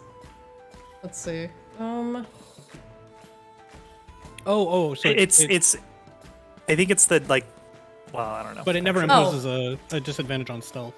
Sorry, this Or is chain shirts don't. sorry, this is a heavy shirt. Yeah, it's chainmail. Sorry, mithril chainmail. So if you're wearing armor, that would impose disadvantage on your dex checks. This one would not. Got it. But it counts. But it's considered normally would be considered heavy armor, but doesn't impose any stuff. This would probably be an ideal armor to put on. And do you get your dex bonus while wearing it, or do you not? Let's see. AC. I don't think so.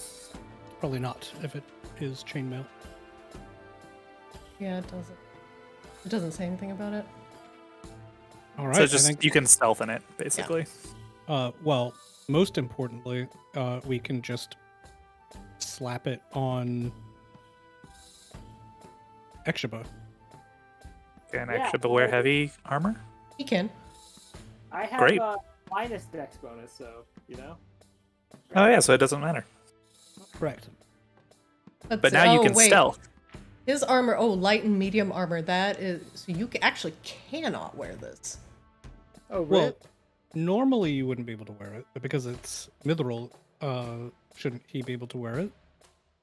Still heavy armor. You No, still but have still heavy proficiency. armor. You know what? I'm gonna make a swap arena. This is gonna be a mithril chain shirt +1. So if Akashima does want to wear it, it will give him a +1 bonus to his AC. I'm more than that because the chain shirt I think is just better than what he's wearing anyway. So that's great. Yeah, mine's pretty garbo, so.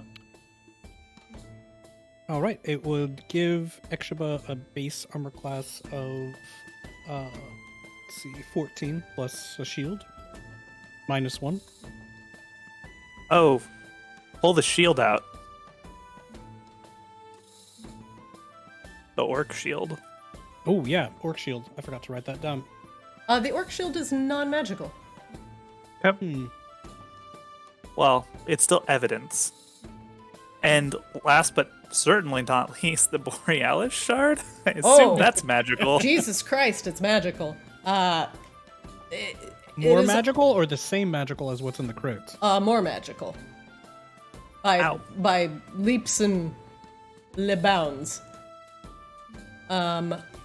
Esther is fascinated by the functional borealis shard. It does not seem to identify as anything in particular other than emanates this warm and very pleasing light.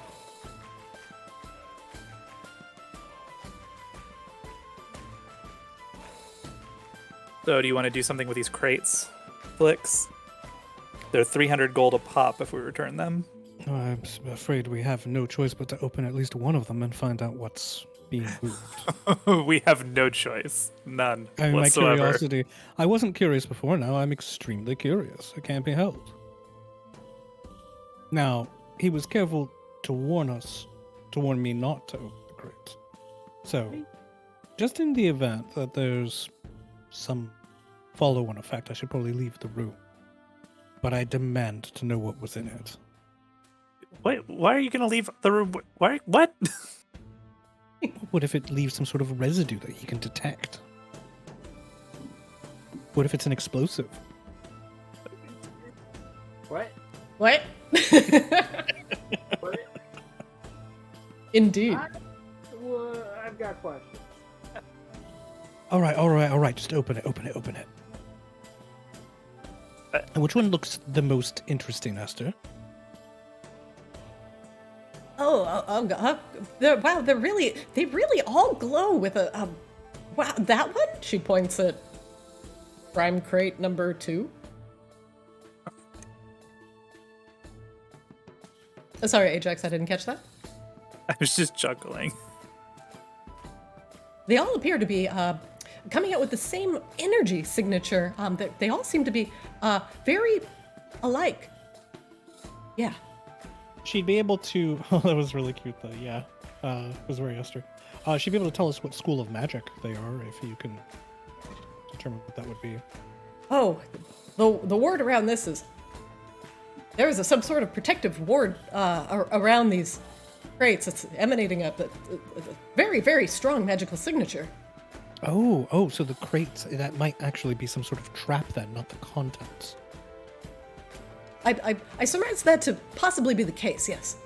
Oh, help me investigate it then. Or rather, you investigate and I'll help you. She goes over to the crate and peers at it. Well, definitely magical, but yes, there does not appear to be any sort of opening to them. You know, she gestures to it. It's smooth. In fact, that's a very well-made crate. I'm actually wondering how they made it. He taps a finger to her chin. So maybe we don't open one of these. I'm not actually sure how to get this open. Well, what if we pushed it out the window and it broke? All in the name of science. She looks at a crate. Now, he said not to open it, but he didn't say anything about throwing it out a window, right? I mean, it wasn't specified. Well, I guess it's up to you. I definitely cannot lift this by myself. Flix puts on the gauntlets of ogre power. I can now. Oh, Sure, you have to attune to those. you do have to attune to those. You put on the gauntlets, you're like, I'm strong. You grab the crate, nothing happens. Oh, honestly. Well, things with a magical signature, you're generally required to some sort of attuning to your person, so they function and they know what you want it to do, Yes, I'm just impatient. Ajax grabs the gauntlets from Flix. Why? You got a bag. But you're already plenty strong. They won't do He anything for you. hands them to Ekshiba. Actually, they would do a lot for Ajax. How so? Ajax only has a 16 strength, but hands them to Ekshiba. Well, thank you for these. I think maybe you would be better though with them though. No, you are always in the front with the X. Yes, if they're actually helpful to you, then you should probably take them. Hold on to them for now. All right, are we doing this thing? Or are we going to turn it in? Well, we have 2 others to turn in. If one was damaged in transit, we can hardly be held responsible for that. Well, isn't that per the terms of your agreement that has to come in intact? Unopened. I think that undamaged is unopened, but sure. You'd make a terrible attorney. What's an attorney? Oh, that's right. You've never been to a city. Suffice to say that language is power. And in this case, the language is very specific. I don't know. I think knowing what we know, maybe you can just Esther starts negotiate a higher pushing the return crate price. towards the window. Are we gonna commence with the experiment? I really would love to know what's in this crate here. Ajax picks it up and just hurls it like over his shoulder out the window. Whoa! I zip after it. Let me grab you guys a crime crate. Honestly, figure rescuing Goblin Girl would be most complicated part of this, but Flix and you find new and interesting ways to make easy things look very difficult. Flix and who? And then actually just kind of stares at you with one eyebrow raised, really? Crime crate. Oh my god, so big. I'm gonna Ajax fix just that. looks exasperated this whole time. Come on, buddy. Can you guys see this crime crate? Right here? On the bed, yes. All right, and it goes out the window. Yeah! Oh, like the side window, so it's not in just full view of everybody in the fucking tavern. I'm sorry, nobody specified what window, but Well, I mean, okay. Ajax was standing by that window. Okay. Yeah, yeet. He throws it out the window with a powerful crash. It lands on a barrel outside the window, making a terrible noise, cracking the barrel down the middle. Liquid appears to spill from the barrel, melting the snow underneath. The crime crate, undeterred, undamaged, comes to a rest in between this brazier and the now broken barrel. Oh, good. It's undamaged. In fact, it has nary a scratch upon it.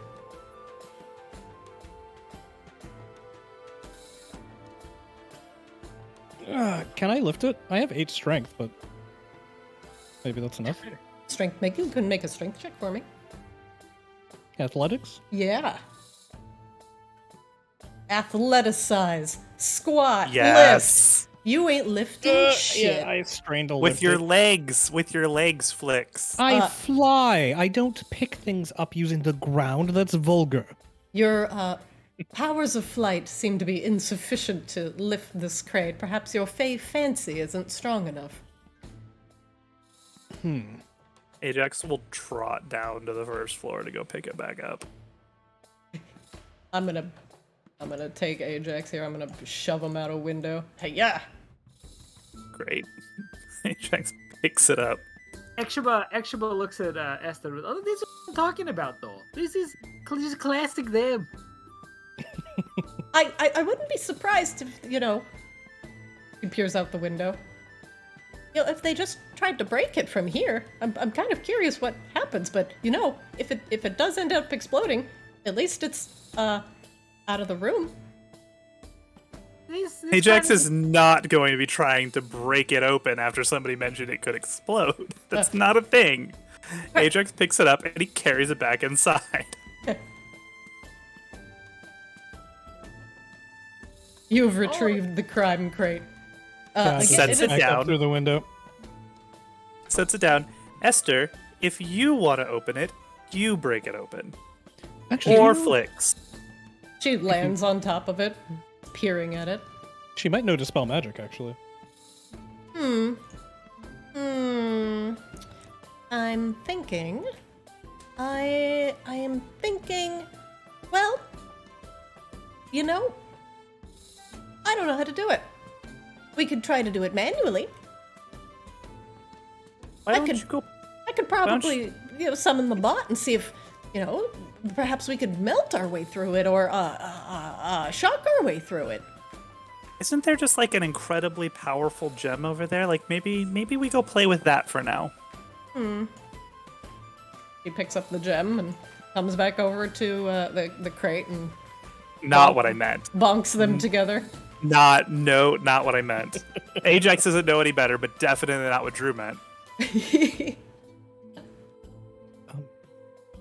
there are powerful protective magics on those crates, perhaps we shouldn't get the gem close to the crates. I'm now bored with this. Bonk, bonk, bonk. Maybe you can negotiate a higher finder's fee, knowing what we know now. And it was considerably more difficult to acquire. Well, if we want to potentially waste a little bit of time, I could take them to one of the nice artificers I met over at the Artificers Guild. And maybe they could find a way to, pop this thing open. That seems as though it might be too close to violating the terms of my original agreement. Oh, that's where the line is. Well, that seems like a moral quandary for you then. Oh, it has nothing to do with morality. Oh gosh, I was worried for a moment. Or, you could just ask him, maybe. Did you try asking? What's in them? No, I didn't actually try that. Maybe he'd be willing to tell me now that I've returned a number of them to him.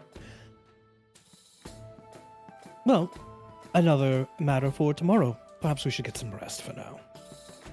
Yeah, I think that would be best. Yeah, sorry I couldn't tell you what's in the crates, but boy, howdy, they sure are magic. Oh, it was just nice to see you again. It feels like it has been such a long time. Oh, don't worry, I'm learning so many neat things at the Artificers Guild. I'm glad you guys could take care of this one without me, but don't worry. I'll be back with something real cool soon, she winks. Well, we can't wait for you to join us on our adventures again. Outside of the city. If you'll excuse me, I'll leave you guys here. I actually, I got a room, over near the Artificers Guild, so just call on me whenever you need me, okay? Yeah. Okay, bye. Bye-bye. She flutters out a window. So sad. Didn't even take her gem with her. Well, it's our gem. Our, including Esther, but it's a collective gem. She's going to study. But yes, you have your gem, and now would you like to take a long rest? God, yes. Please. God, yes. All right. And the night grows, well, short, because it's early in the morning. Sooner than you would have liked, the sun rises. But you all take a nice, long rest without fear of being discovered by orcish scouts, or the wind howling, threatening to chill you to the very bone. And the sun rises on another beautiful day here in Borealis.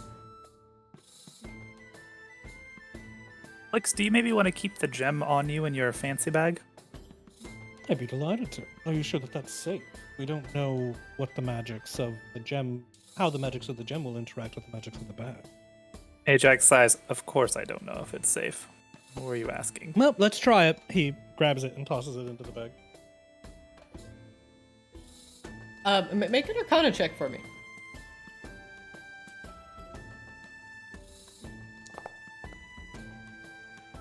Nine. Actually, I don't. I wouldn't be that cavalier with magics that I know that are that powerful, honestly. There is a thrumming as the gem is inserted into the bag. The bag seems to bulge slightly. I take the gem out. The gem seems to just emanate the warm, calming light, which seems to be the opposite thing of what you are feeling right now. No, I don't think that's a good idea at all, and you should carry the gem. Here. He, like, stuffs it into your satchel. We certainly shouldn't let it out of our sight. Perhaps we give it to Poro? I don't know what the right thing to do with this is. It's, of course, incredibly valuable. I think he mentioned something about, or priceless, the words that he used, something like that. And of course, this area was invaded by humans who were trying to get these gems. And so on one hand, it's extremely valuable. On the other hand, it's intrinsic to the well-being of Arctis. I don't know. I like giving it to Poro. I think, you know, as you said back when we were there, it is important to remove. It is grave danger. Maybe we give it to authorities. Yes, but it is very valuable. Wait, that's not why we pick it up, though, as you recall. Well, we took it away from the orcs. Oh, Right thing to do. you had motives then. What? No. I'm merely considering our options now that it's no longer in the grip of evil. Also, the person who's like worried about or like concerned about you wanted it for loot's sake is now dripping in like magical equipment. Well, we did kind of You handed it to him. But I'm just saying, you got about some sweet track. You got like the sweet tracksuit thing going on. We should talk about the disbursement of these magical items, though, for greatest efficacy. Maybe we should run our errands and collect everything else. Maybe we can split things up more equitably once we have everything. I agree. We do have a number of mundane items that we will have to get appraised and probably sell, or at the very least, is there such a thing as consignment here? Perhaps we could do that. I wonder how much this Yeti head will get us. Well, that's a good question. Goblins first, Poro after? Well, We can- Eris and goblins, then Poro. Yes. Dispose of the crime before we go to the authorities. Well, they're not necessarily criminal. Well, okay. The bags of grain are certainly edging on the law, potentially, but Ajax doesn't really care. He thinks it's silly, but Akshaba, are you coming? Yeah, I guess. I was going to stay behind while you do shady business, but... You have to heal. No. You're have up to to it to heal. their elbows, my furry friend. that's a lot for him. His elbows go for a while. I know it is. You're a filthy criminal like the rest of us. Flex uses a surprise attack on Exuba's morality. Oh, sad. Alright. Now loading first floor. Traveling to Hanamura. like Flex how I can't, immediately like- destroys every arcade machine in sight for no reason. I like how I can't just, like, turn corners the way I want to on this. Like I try to turn a corner without going like forward and left, and it's like nope. I imagine you bonking into every corner trying to cut it. Yep, that is exactly what happens. It's daytime. I do. Hello. Real quick, I ask the bartender if they recognize the bottles of wine and whether they're valuable. You want to do that first? Yeah, well, I mean, we're here, and Koki is right here. Hey, Koki, do you know anything about rare wines? Oh yeah, I love wine. Why? What's up? Perfect. I take the bottles of wine that we acquired out and set them on the prestidigitation to get all the dust and filth off. Oh, you got some Really? empty collector's bottles there, huh? Let me take a look at... Holy. He rubs his eyes and takes a bottle of wine, grabs it off the counter, holds it close. This isn't just an empty bottle. No, it's... He shakes it. No way. Oh no, quite full, I assure you. How many of these you got? Oh, just these 4. He This... produces the other 3. This wine. Wow. Okay. Well, let me tell you a little bit about this wine. I would say maybe 200-300 years ago, there was a tribe of Goliaths that laid claim over a lot of the area of Arctis, and especially the higher peaks. They love the mountains. And up in the mountains, they could only grow a specific type of fruit. It only grew at a very particular altitude. And it turns out this fruit, which they ended up we call them ice grapes or whatever nowadays, but these ice grapes, they are very, in fact, they're so rare they actually just don't exist anymore. The Goliaths of the mountain were chased off by the orcs, who managed to end up settling there over a time, and most of the wineries and the things that the Goliaths tended to in the mountains ended up dying off, and without anybody able to withstand the both the altitude and the coldness of the mountains, this particular type of grape just ended up dying off completely. You can't find the grapes anymore, let alone the wine. I mean, I don't know whether to buy this or to put it in a museum, honestly. In fact, I don't think I would insult you, my friend, by even offering you pocket change for these bottles of wine. You're gonna have to go and get these appraised, he says reverently. I mean, they're beautiful. I mean, they're a part of the history. So you like it then? Perhaps one of these bottles can take a place of honor behind the bar. Oh. Then take it with my compliments as a gift. What? He shuffles the other 3 bottles away. Who do you think would be best suited to appraise them? Oh gosh. You're gonna have to find like a Vintier or maybe I would start asking around at some Goliaths. You're talking like actual racial history for a people's cultivation that no longer exists. I would not show it to any Goliaths. That's for sure. Huh. Well, do you think it would be safe behind the bar displayed? I mean, that is probably not. No, I'm kind of nervous just holding this thing.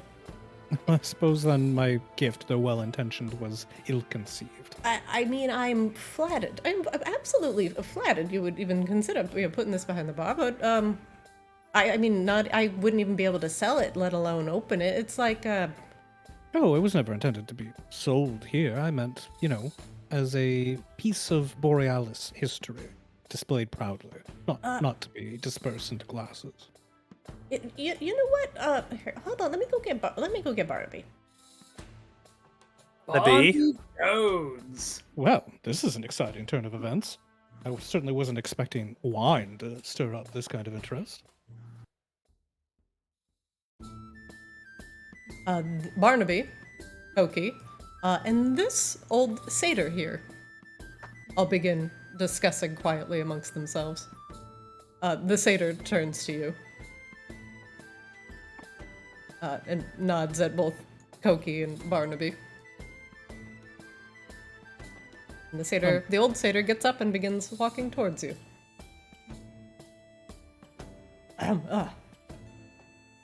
My dear gentleman, would you mind coming with me just for a brief moment? Forgive me in my brashness, but my name is Castor Borealis. He gestures. Yes, like the area. May I speak with you for just a moment? We're under certainly. arrest. It's my very great pleasure to make your acquaintance, Castor. I am Flix, Duke of Cats. This is my companion, Exhiba, and my mount, Ajax Dawnstrider. Oh, actually, I lied. That is my esteemed warrior comrade, Ajax Dawnstrider. Exhiba nods with a smile. Well, it is fine to meet you, gentlemen. I am the mayor of Borealis, and you seem to have found something very interesting. He clops along. Come. Please. You see that? He is man of word. He promised not to be annoying to you, and he changed that introduction. It's so difficult. This is much harder than I thought it was going to be. Well, you better keep it up if you want to keep your bag. Flicks. It's not doing it on purpose. Oh shit. The satyr he steeples his fingers and kind of sits awkwardly in the chair as his massive horns do not allow him to sit normally. Here, hold on. Oh, it's the mayor? Do we know he's the mayor? You do now. We do now. He peers at you over his half-bespectacled glasses. Well now, I've seen you fine adventurers in here, and I dare say Barnaby has taken a liking to you. Well done. I hear you have brought, you have gone up into the Borealis Mountains. Indeed. Tell me about that. If you don't mind. Oh, everything? Oh, no, just... what did you see up there?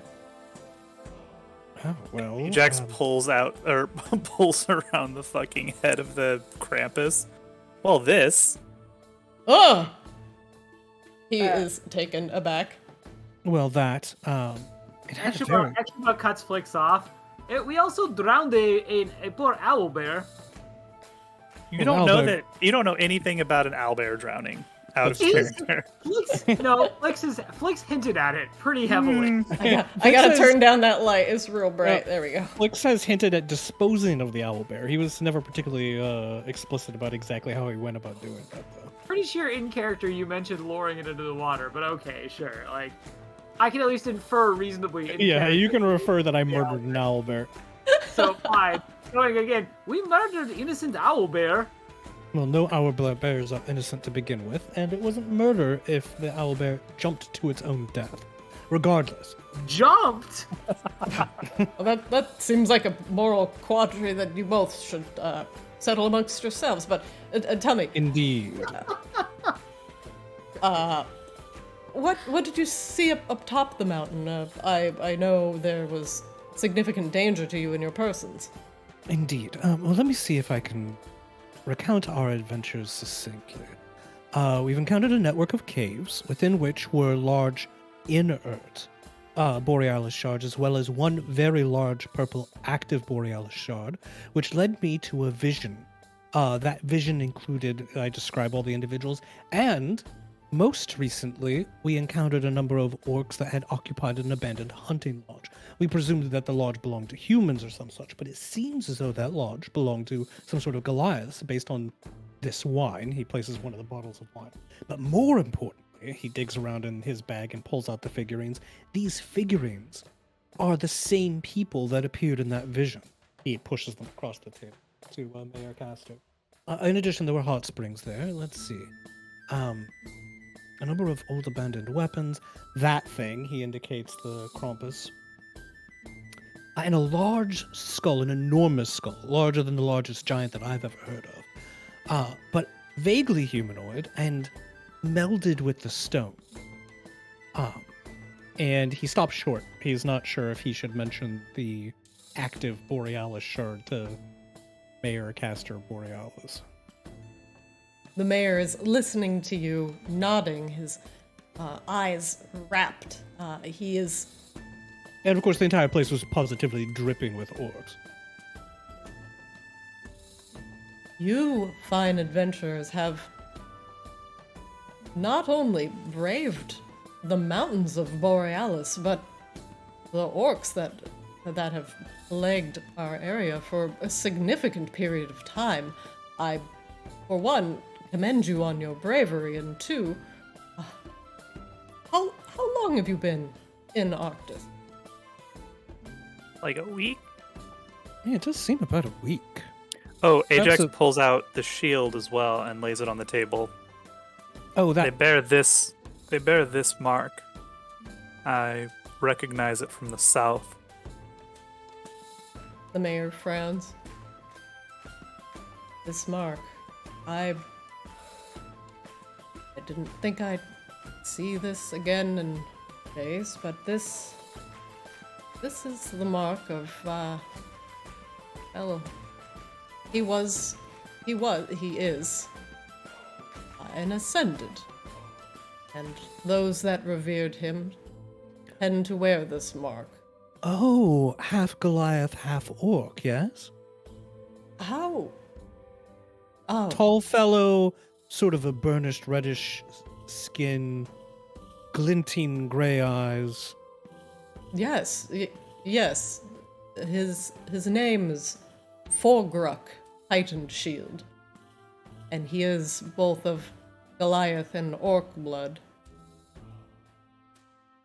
He ascended long ago, and to some, he is, well, an avatar of war, rage, one that the orcs revere. To others, to the Goliaths, he is one of justice, of the way of strength, where might and honor is right. Forgruk lived in the tales. He lived a complex life, being one of both Goliath and orc blood. And he fought his way through the ranks to be respected by both people. When he ascended, however, the mayor goes quiet. When he ascended, things changed. And he began to... It's complex. But the way the Ascended, they are beseeched upon by their followers. They gain... Well, they are revered and they gain more power as they have more that respect them. He fell out of favor with the Goliaths and became more of an orcish avatar. Forgruk went from being So the very something of act of justice to Ascending rage. changes you and makes you subject to your followers' desires. It is not, well, it's not something perfect. It seems that the gods are just as fickle as mortals. But yes, it seems like their power waxes and wanes with those that choose to follow them in their paths that they walked once as mortals in life. We don't know much about what happens within the Ascended, but we do know their powers do manifest in Arctis. And those, what we refer to as the borealis shards, well, he chuckles and stops. I could bore you more with a little bit of history, but... Oh, I'm certainly not bored with the history of Borealis, especially any history directly pertaining to the shards themselves. I presume my companions feel the same way. This is interesting subject matter, one in which I am a bit versed myself. He nods. Some do not, some choose to not revere the Ascended. Some, revere, he gestures up, the aurora borealis, the stream of life that encircles Arctis. And those that choose to follow light or life and to revere the borealis as something that both brings light to the shadows and brings life throughout all of Arctis, even in the coldest of climates. You're not going to find many things that are native to Arctis outside of Arctis. And many do revere the borealis as both a protector and a nurturer. He nods at Akashaba, as I'm sure you are aware. Oh, yes, although it depends person to person, I would say, and he says that last bit kind of quietly. What happens to the Ascended when they ascend? Are they still around? He shakes his head. No. They do not. They no longer walk this plane of existence. It is said that they oversee all of us and tend to their followers and those that respected them in life. Or they walk a different path. Sometimes we do see the Ascended manifest in different ways throughout Arctis history. So yes, they can ascend as, well, one thing and turn into another. Again, it's all very hazy. Akshaba holds up a finger and interjects. It's why it's always seemed important to me that you support the sort of Ascended you would like to see in the world, you know, and hold them to the beliefs that they once held. He nods. One of the reasons why you see a lot of the different people, different races assemble in Arctis, is that we do understand that discussion and even politics and, well, just talking things out and having a society to be a part of. It's complex, but it allows all of us to live in harmony. And it cultivates, the arts, religion, of all races and creeds, and doesn't allow one to get stronger than the other. Do you understand? Yes, he looks at Flex. It's important to live alongside those, even if you don't necessarily always agree with how they live. He nods. If all of the individual races that currently live in Arctis lived alone in isolated tribes, it tends to create a negative phenomenon.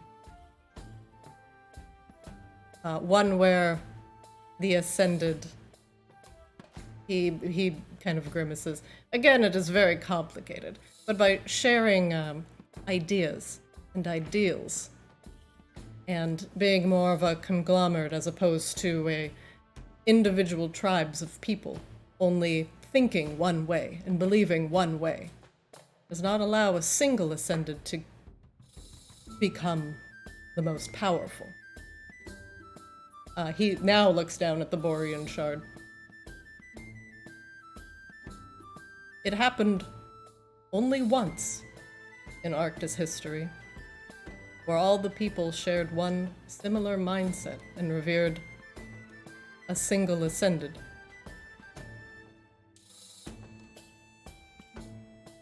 And that ascended almost destroyed Arctis. The fragments of that ascended, when it was destroyed, rained down upon Arctis, embedded itself within the earth, bringing life to certain regions, darkness to others, light to others. But now, these shards, once an ascended, now provide power, comfort, the belching, power and comfort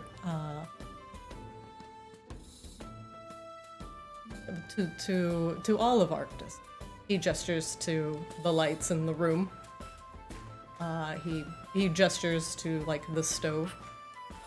These things that you see, even around you, are just hints of how the power of the Borean shards affect Arctis, and give us creature comforts. This fire behind me will never go out, and will always fill this tavern with warmth, because of the power of Borean shards. And these lights, their fire, also powered by a shard. Barnaby has told me that you've seen the shard that he has. It is not merely his, but it is a source of power throughout Arctis. Could I it be really used? must ask, could you use this power to perpetrate more wicked things, twist something's form, like that? He indicates the Yeti head. That is what you were going to ask about, Ajax, I presume? Ajax nods. Sorry to cut you off, my friend. No, it is a good question. I believe the Borean shards have the capability of enhancing or changing possibly any power. It is potentially limitless. However, they are dangerous in the wrong hands and heavily regulated. So we should be concerned that the orcs might be finding a way to tap into their power. Well, if you said the Yetis have a Borean shard even near their place of living, it could be affecting them in various ways. If the orcs knew about the Borean shard, they would most assuredly want to get their hands on it. Perhaps even using the Yetis to try and dig it out. So the large shard we should probably think about going back and securing. Well, if it is as large of a shard that you say, and not something that can be, well, procured by even you three, perhaps we should send a full team to bring it back. But again, I have to stress to you, adventurers, this is very complicated what you found. Because now, well, we have to discuss the various rules and regulations about it. Nothing that you need to worry yourself with, but for all intents and purposes, this Borean shard will be property of Borealis. Do you understand? Oh, yes, of course. We were going to give it to Poro, but seeing as how you are the mayor of Borealis, perhaps you are the correct individual to deliver it to. Now, of course, I'm not going to just simply take this crystal without giving you something in return, but without you being a local and understanding the potential of the Borean shards, you can walk around the city and get an idea of what exactly they're used for. But aside from keeping the Artificers Guild running, and some of the fires roaring in the finer areas of Arctis. They are also used to power our transportation. Ships and airships that can only traverse into the area of Rimia. Flix grins slyly, and the barrier that keeps the humans out. He nods. Rimia in itself is a very wind-aspected area. You'll find many things there either fly or can withstand the strongest of Arctic winds. Rimia requires airships. Very specially regulated and built airships, equipped with borean shards that can handle the winds. Not even the strongest of the giant owls can enter Rimia. Well, perhaps the shard that we've brought you can earn us some passage to Rimia when the time comes. He nods. Most assuredly. Once we procure the shard and, well, give it to the Artificers Guild, I'm sure we could, even in time, create an entirely new airship, depending on how big it is. Oh, I meant this one, he says, producing the purple shard. Oh! Well, while that contains a significant sort of power, well, you may want to take a trip to the Artificer's Workshop one day to get an idea of the scope of the largeness of the crystal you may need to power an airship. Larger than a man, wider than a man. So, what, is this one more of a trinket? Oh, no, by any means, no. They are still a significant and respected source of power. I must stress that these airships require a significant amount of power to keep them not only airborne, but to brave the treacherous winds of Rimia. So could this smaller one be exchanged then for other boons? No, yeah, To the of course. Artificers Guild, of course. He nods. There are, as I totally forget what I called it. Second.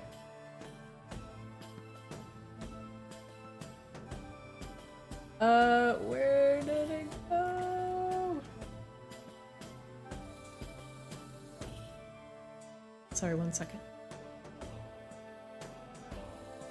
No peeking.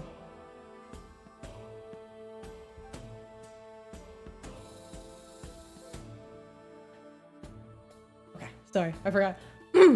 Yes. Those in the Artificers Guild who specifically work with the crystals in order to coax their power out of them, we call them crystalneers. And you can find our master crystalneer in the Artificer's Workshop.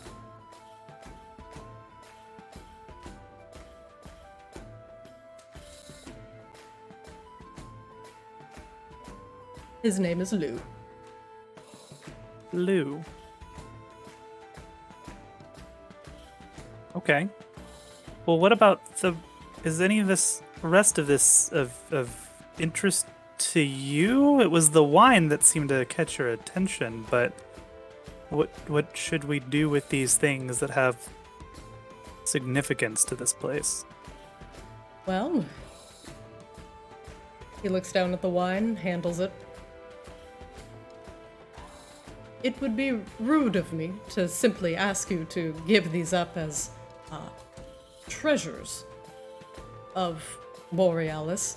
They have a lot of history and a lot of importance, particularly to the Goliath people and the few orcs that have decided to take up residence here.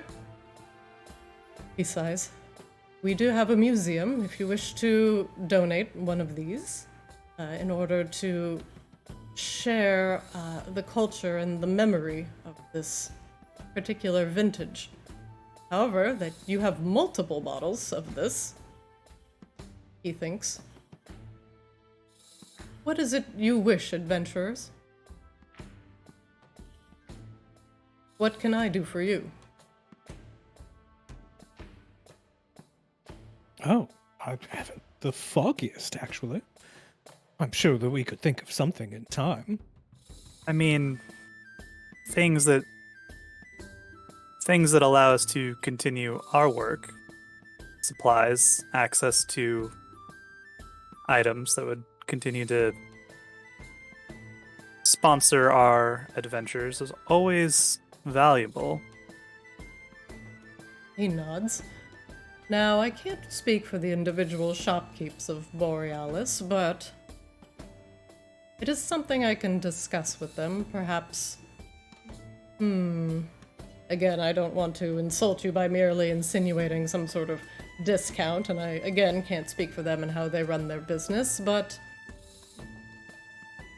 he's looking thoughtful.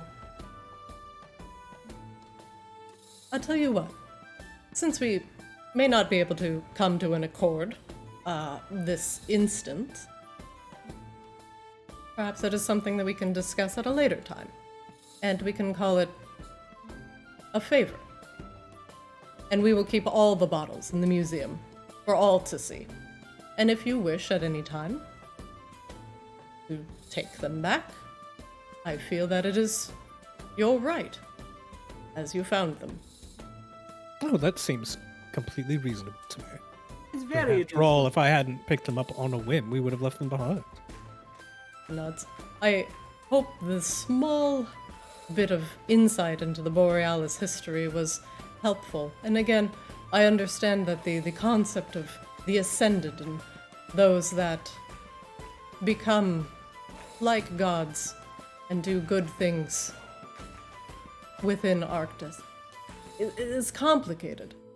But you'll be able to see it for yourself here in, well, due time. Remember, you are here for the festival and the ceremony of the Ascended.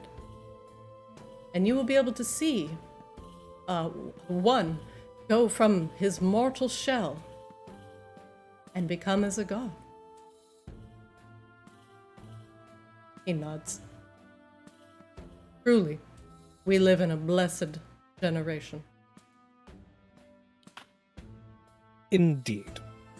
Cause for much celebration, no doubt. He nods. Ah, yes, of course. The festival. Of course, you're adventurers. You're here for the festival. You are participating in the hunt, yes? I believe we'd planned to. Ah, That's why we acquired Akashaba, after all. I was going to say, it feels like for the amount of time I've spent with you all, there has been very little mention of this hunt activity.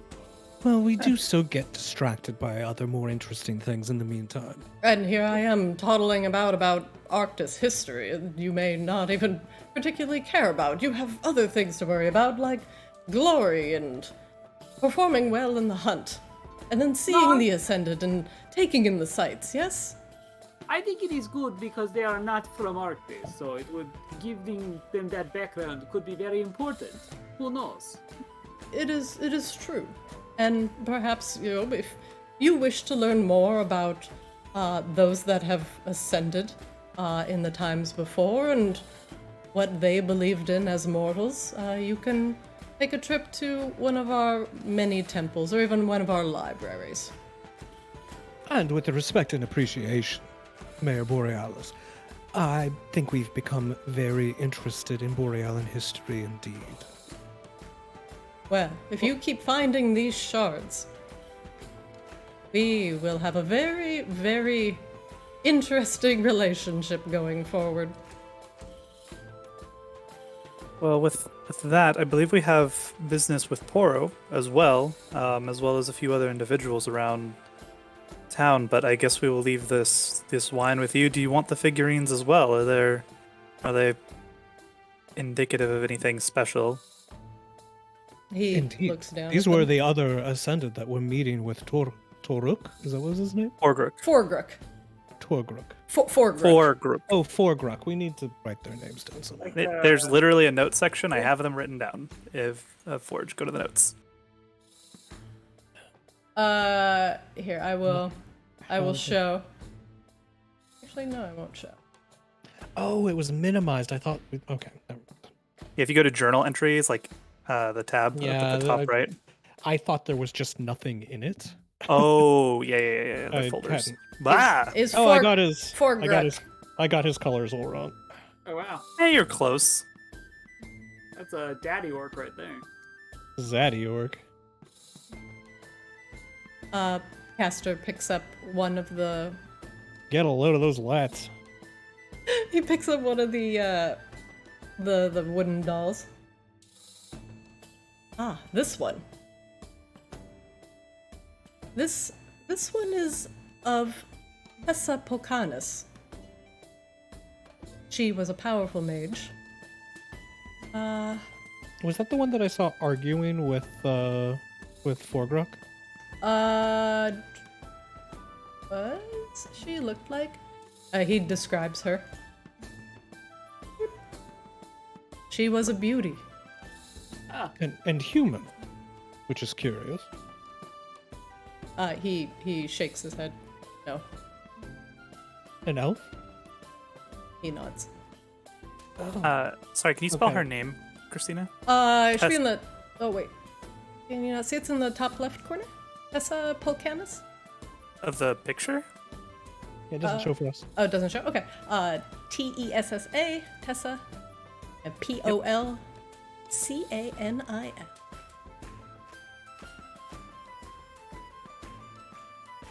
It's added the entry for her, so. Tessa, while a beauty, was also a powerful mage, and was very renowned for her arcane knowledge. And so much was her desire to accumulate knowledge that she built herself a magnificent fortress of ice, and built within it one of the most spectacular libraries in all of Arctis, and allowed for all who wished to come and share in the joy of knowledge. Well, given that no one in Borealis has been bragging of the Great Ice Library, I'm presuming that this library was lost. He sighs. Yes, unfortunately. But perhaps if you visit the region of Isir, you could find out more about it. Isir is spelled I-C-I-R. Icier. We got it. We got it already. So, location of Ice Library. The Frozen Library.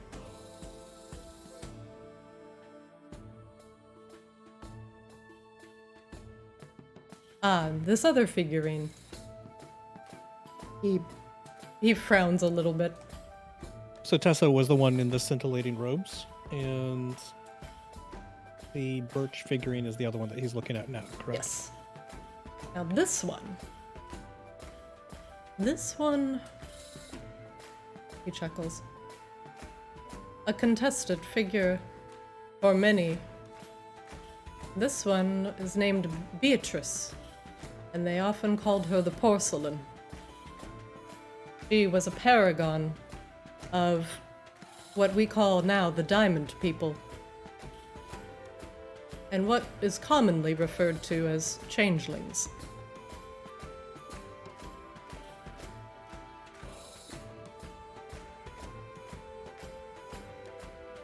Beatrice was calculating, bold, cruel, and cared only about her people, and was a shining example of why tribalism generally shunned now in Arctis.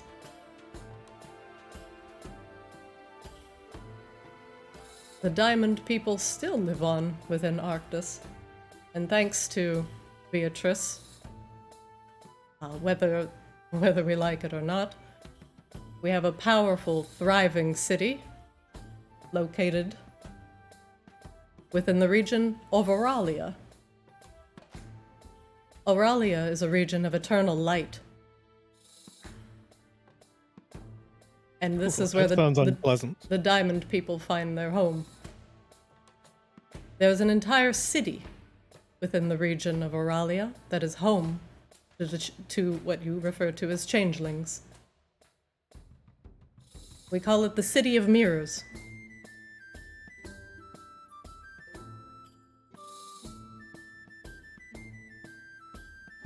Not sure if you're taking notes. But Yep. I presumed that Drew was.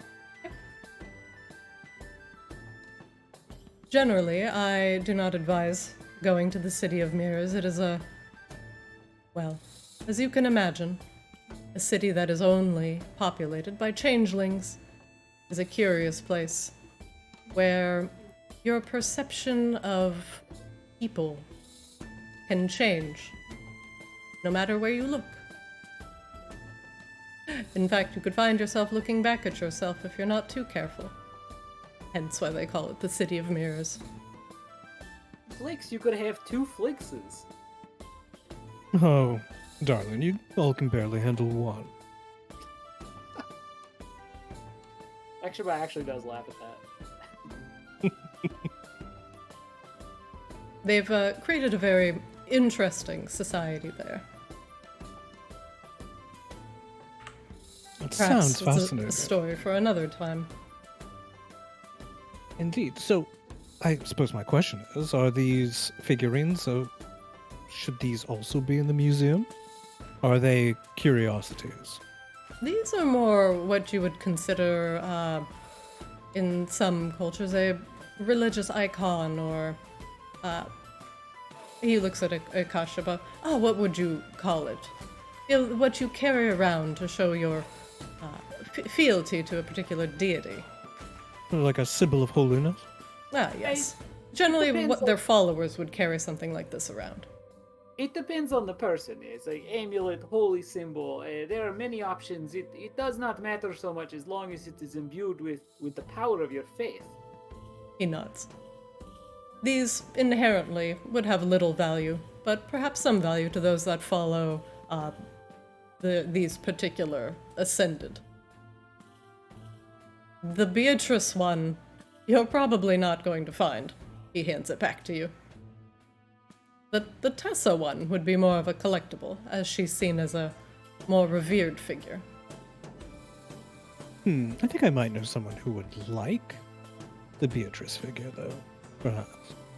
It was to be seen. He nods. All right. Well, I think that's our history lesson for the evening. You've been most enlightening, Fair Borealis. Of course. Thank you so much for your time. Oh, by the way, he counts on his fingers. I mentioned a lot of regions to you. There's one more I did forget to mention. I mentioned the wind region of Rimia. Yes. The icy region of Isir. The region of light of Auralia. You are currently in Arctis. And there is Fironia, where you can find the summer country, the fine place. And the last area is Polaris, yes, the land of eternal night. Yes, I do have some interest in that region. You may find some Polarians here in Borealis. They don't tend to stand say. out a little bit. Well, yes, he rubs his chin. Yes, perhaps if you, you may want to visit some of the more, some of the less populated areas of Arctis. Those that come from the land of eternal night tend to stick to places that embrace the shadows. Do you understand? I do. Embracing the shadow. That's Hey. terrible. There must be balance in all things, Ikashima. Yes. Well, my friends, then I shall bid you adieu. I will take these bottles of wine, and I shall put them in our museum. Perhaps you'll come to visit sometime. Certainly, it would be our honor. You Thank you. have made a part of history. Thank you for taking the time to explain all this. Even I have found this very helpful. Of course. Oh, by the way, would you like your name on a plaque displayed at the museum to show that you've donated these? Or would you rather yes, keep it anonymous? Absolutely no. Anonymity is for the anonymous. Flix. Flix. Duke of Cats. Yes. Would you prefer Flix, comma, Duke of Cats with capitals? He writes it out. Yes. Yes, Duke. Oh, yes, just so. Perfect. He like flits across the table to make sure he gets it just right. Duke of Cats. All right. And how would you like your name displayed, my bugbear friend? It's fine. I do not need my name on it. But I do not need my name on. His name is Akashaba. What is your surname? Akashaba spelled. And he like sketches it out. You have a don't- surname, yes? I do not. Lightbringer. Oh, yes, Akashaba Lightbringer. That sounds regal. Who is this even to impress? Who will see this and know who you are? Or I am? Who cares? It's delightful. And he's Ajax Dawnstrider. Yes, we sound like a Ajax proper company of Dawnstrider. heroes, don't we? Dawnstrider, that is very heroic name. So is Lightbringer. Akashaba Lightbringer. It's not my name though. It is now. Now, the bugbear, he has to earn his name, generally in doing some sort of brave thing. Isn't that right in your bugbear culture? He's He's just. It is Literally dozens of brave things in the last 24 hours. You Well- do brave thing to do brave thing, not for name. Well, it seems like he has a kind and humble heart. He will find a name for himself. Ooh, Humble Heart's good too. You pick whichever one you like. Okay, how about Exuma, Duke of Cats? We're brothers? Amazing. Is that actually your last name? I don't actually have a last name. I don't even have a name. I just chose sounds that I liked. Although Well- Duke of Cats came from a memory. Okay, well, I just keep Exuma for now. You keep Duke of Cats. Oh, well, that's disappointing. And Ajax Dawnstrider. Very well. I shall put these all on a plaque and hang it up in the museum next to these fine bottles of Oh, wine. and Esther Tinkerwing, please. Oh, of course. And Fway. Esther Fway, And T. was it Tinkerwing. T. Yes, T. T. Period. Tinkerwing and Fway. Just Fway. Fway. Go. Fuego? Go. Yo, of course. All right. This is a fine list of names. Oh, by the way, did you register yourself at the Adventurers Guild? I don't think we did, actually. Well, make sure if you have some time to talk to the guild mistress there and get yourself registered. And that way, work can also come to you if we so need it. It would be a very convenient way for you to do good here.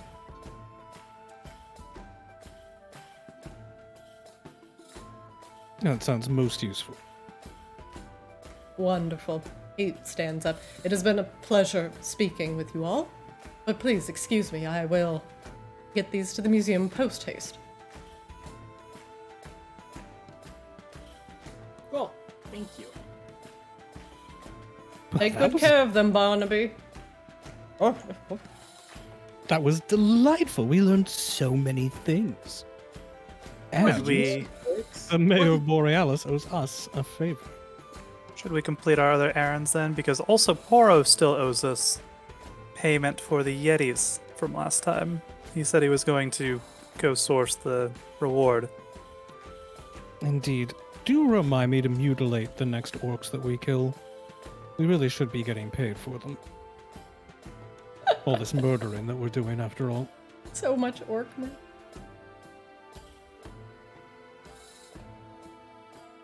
Koki and Barnaby wave as you leave. Give them a jaunty wave and like spin and bow in the air and then zip off. Koki, thumbs up. Yeah! Making history! Woo! Yeah! All All this right. being productive, all this contributing to society is awfully engaging. So just to remind ourselves of all of the checks we need to cash. Rixie owes us magical items for her rescue. We have to turn in crime sacks. We have to turn in Eris's crime crates. And Poro owes us. That is true, and we will do some errand running, depending on what you guys want to do, in next session. We are out of time. Oh, Cool. I don't like Hooray! running out of time for things. I know, it is late, but I gotta let you guys go, and I gotta let Akashiba get to bed, because he's turned into a pumpkin. It's true. I'm very round and orange. But Now, you guys can decide if you just want to drop stuff off and get paid, no RP. You can. pass it. But that is entirely up to you. If you RP it out, you may discover other things about Arctis. And perhaps more work and more money. Nice. But yeah, First you get money, and then you get don't keep paid. the money. No, you don't keep the money because it's not right. We should definitely try to do a bonus session this week. At the very least, we can do a bonus session that's just shopping. Or reverse shopping, getting paid. I love shopping Reverse sessions. shopping. Reverse shopping. Please give me the things that are owed to me. All right. Good night, everyone. Alright, good night. Good Good night, Akashiba. Alright, guys, I will let you guys go, and I'm gonna say goodbye to the stream. So, have a good Good night. night, stream. Good Good night. night, Flick. Good night, Flix. Good night, Ajax. Good night, Borealis Shard. Good night. chat. Good night, pile of fine furs. Good night, pile of 10 fine furs, fine leather gloves. And hello to all this money that I'm gonna give you probably next session. Yeah, we've got a lot of crap, Christina. Like a lot. I know, A it's lot- great. A lot of stuff here. I know. And you guys are gonna have like a fat pocketbook. Shopping session! Oh, Drew. I think that we should give the gauntlets of ogre power to Flick so he can carry heavy crap around through the air. Oh my god.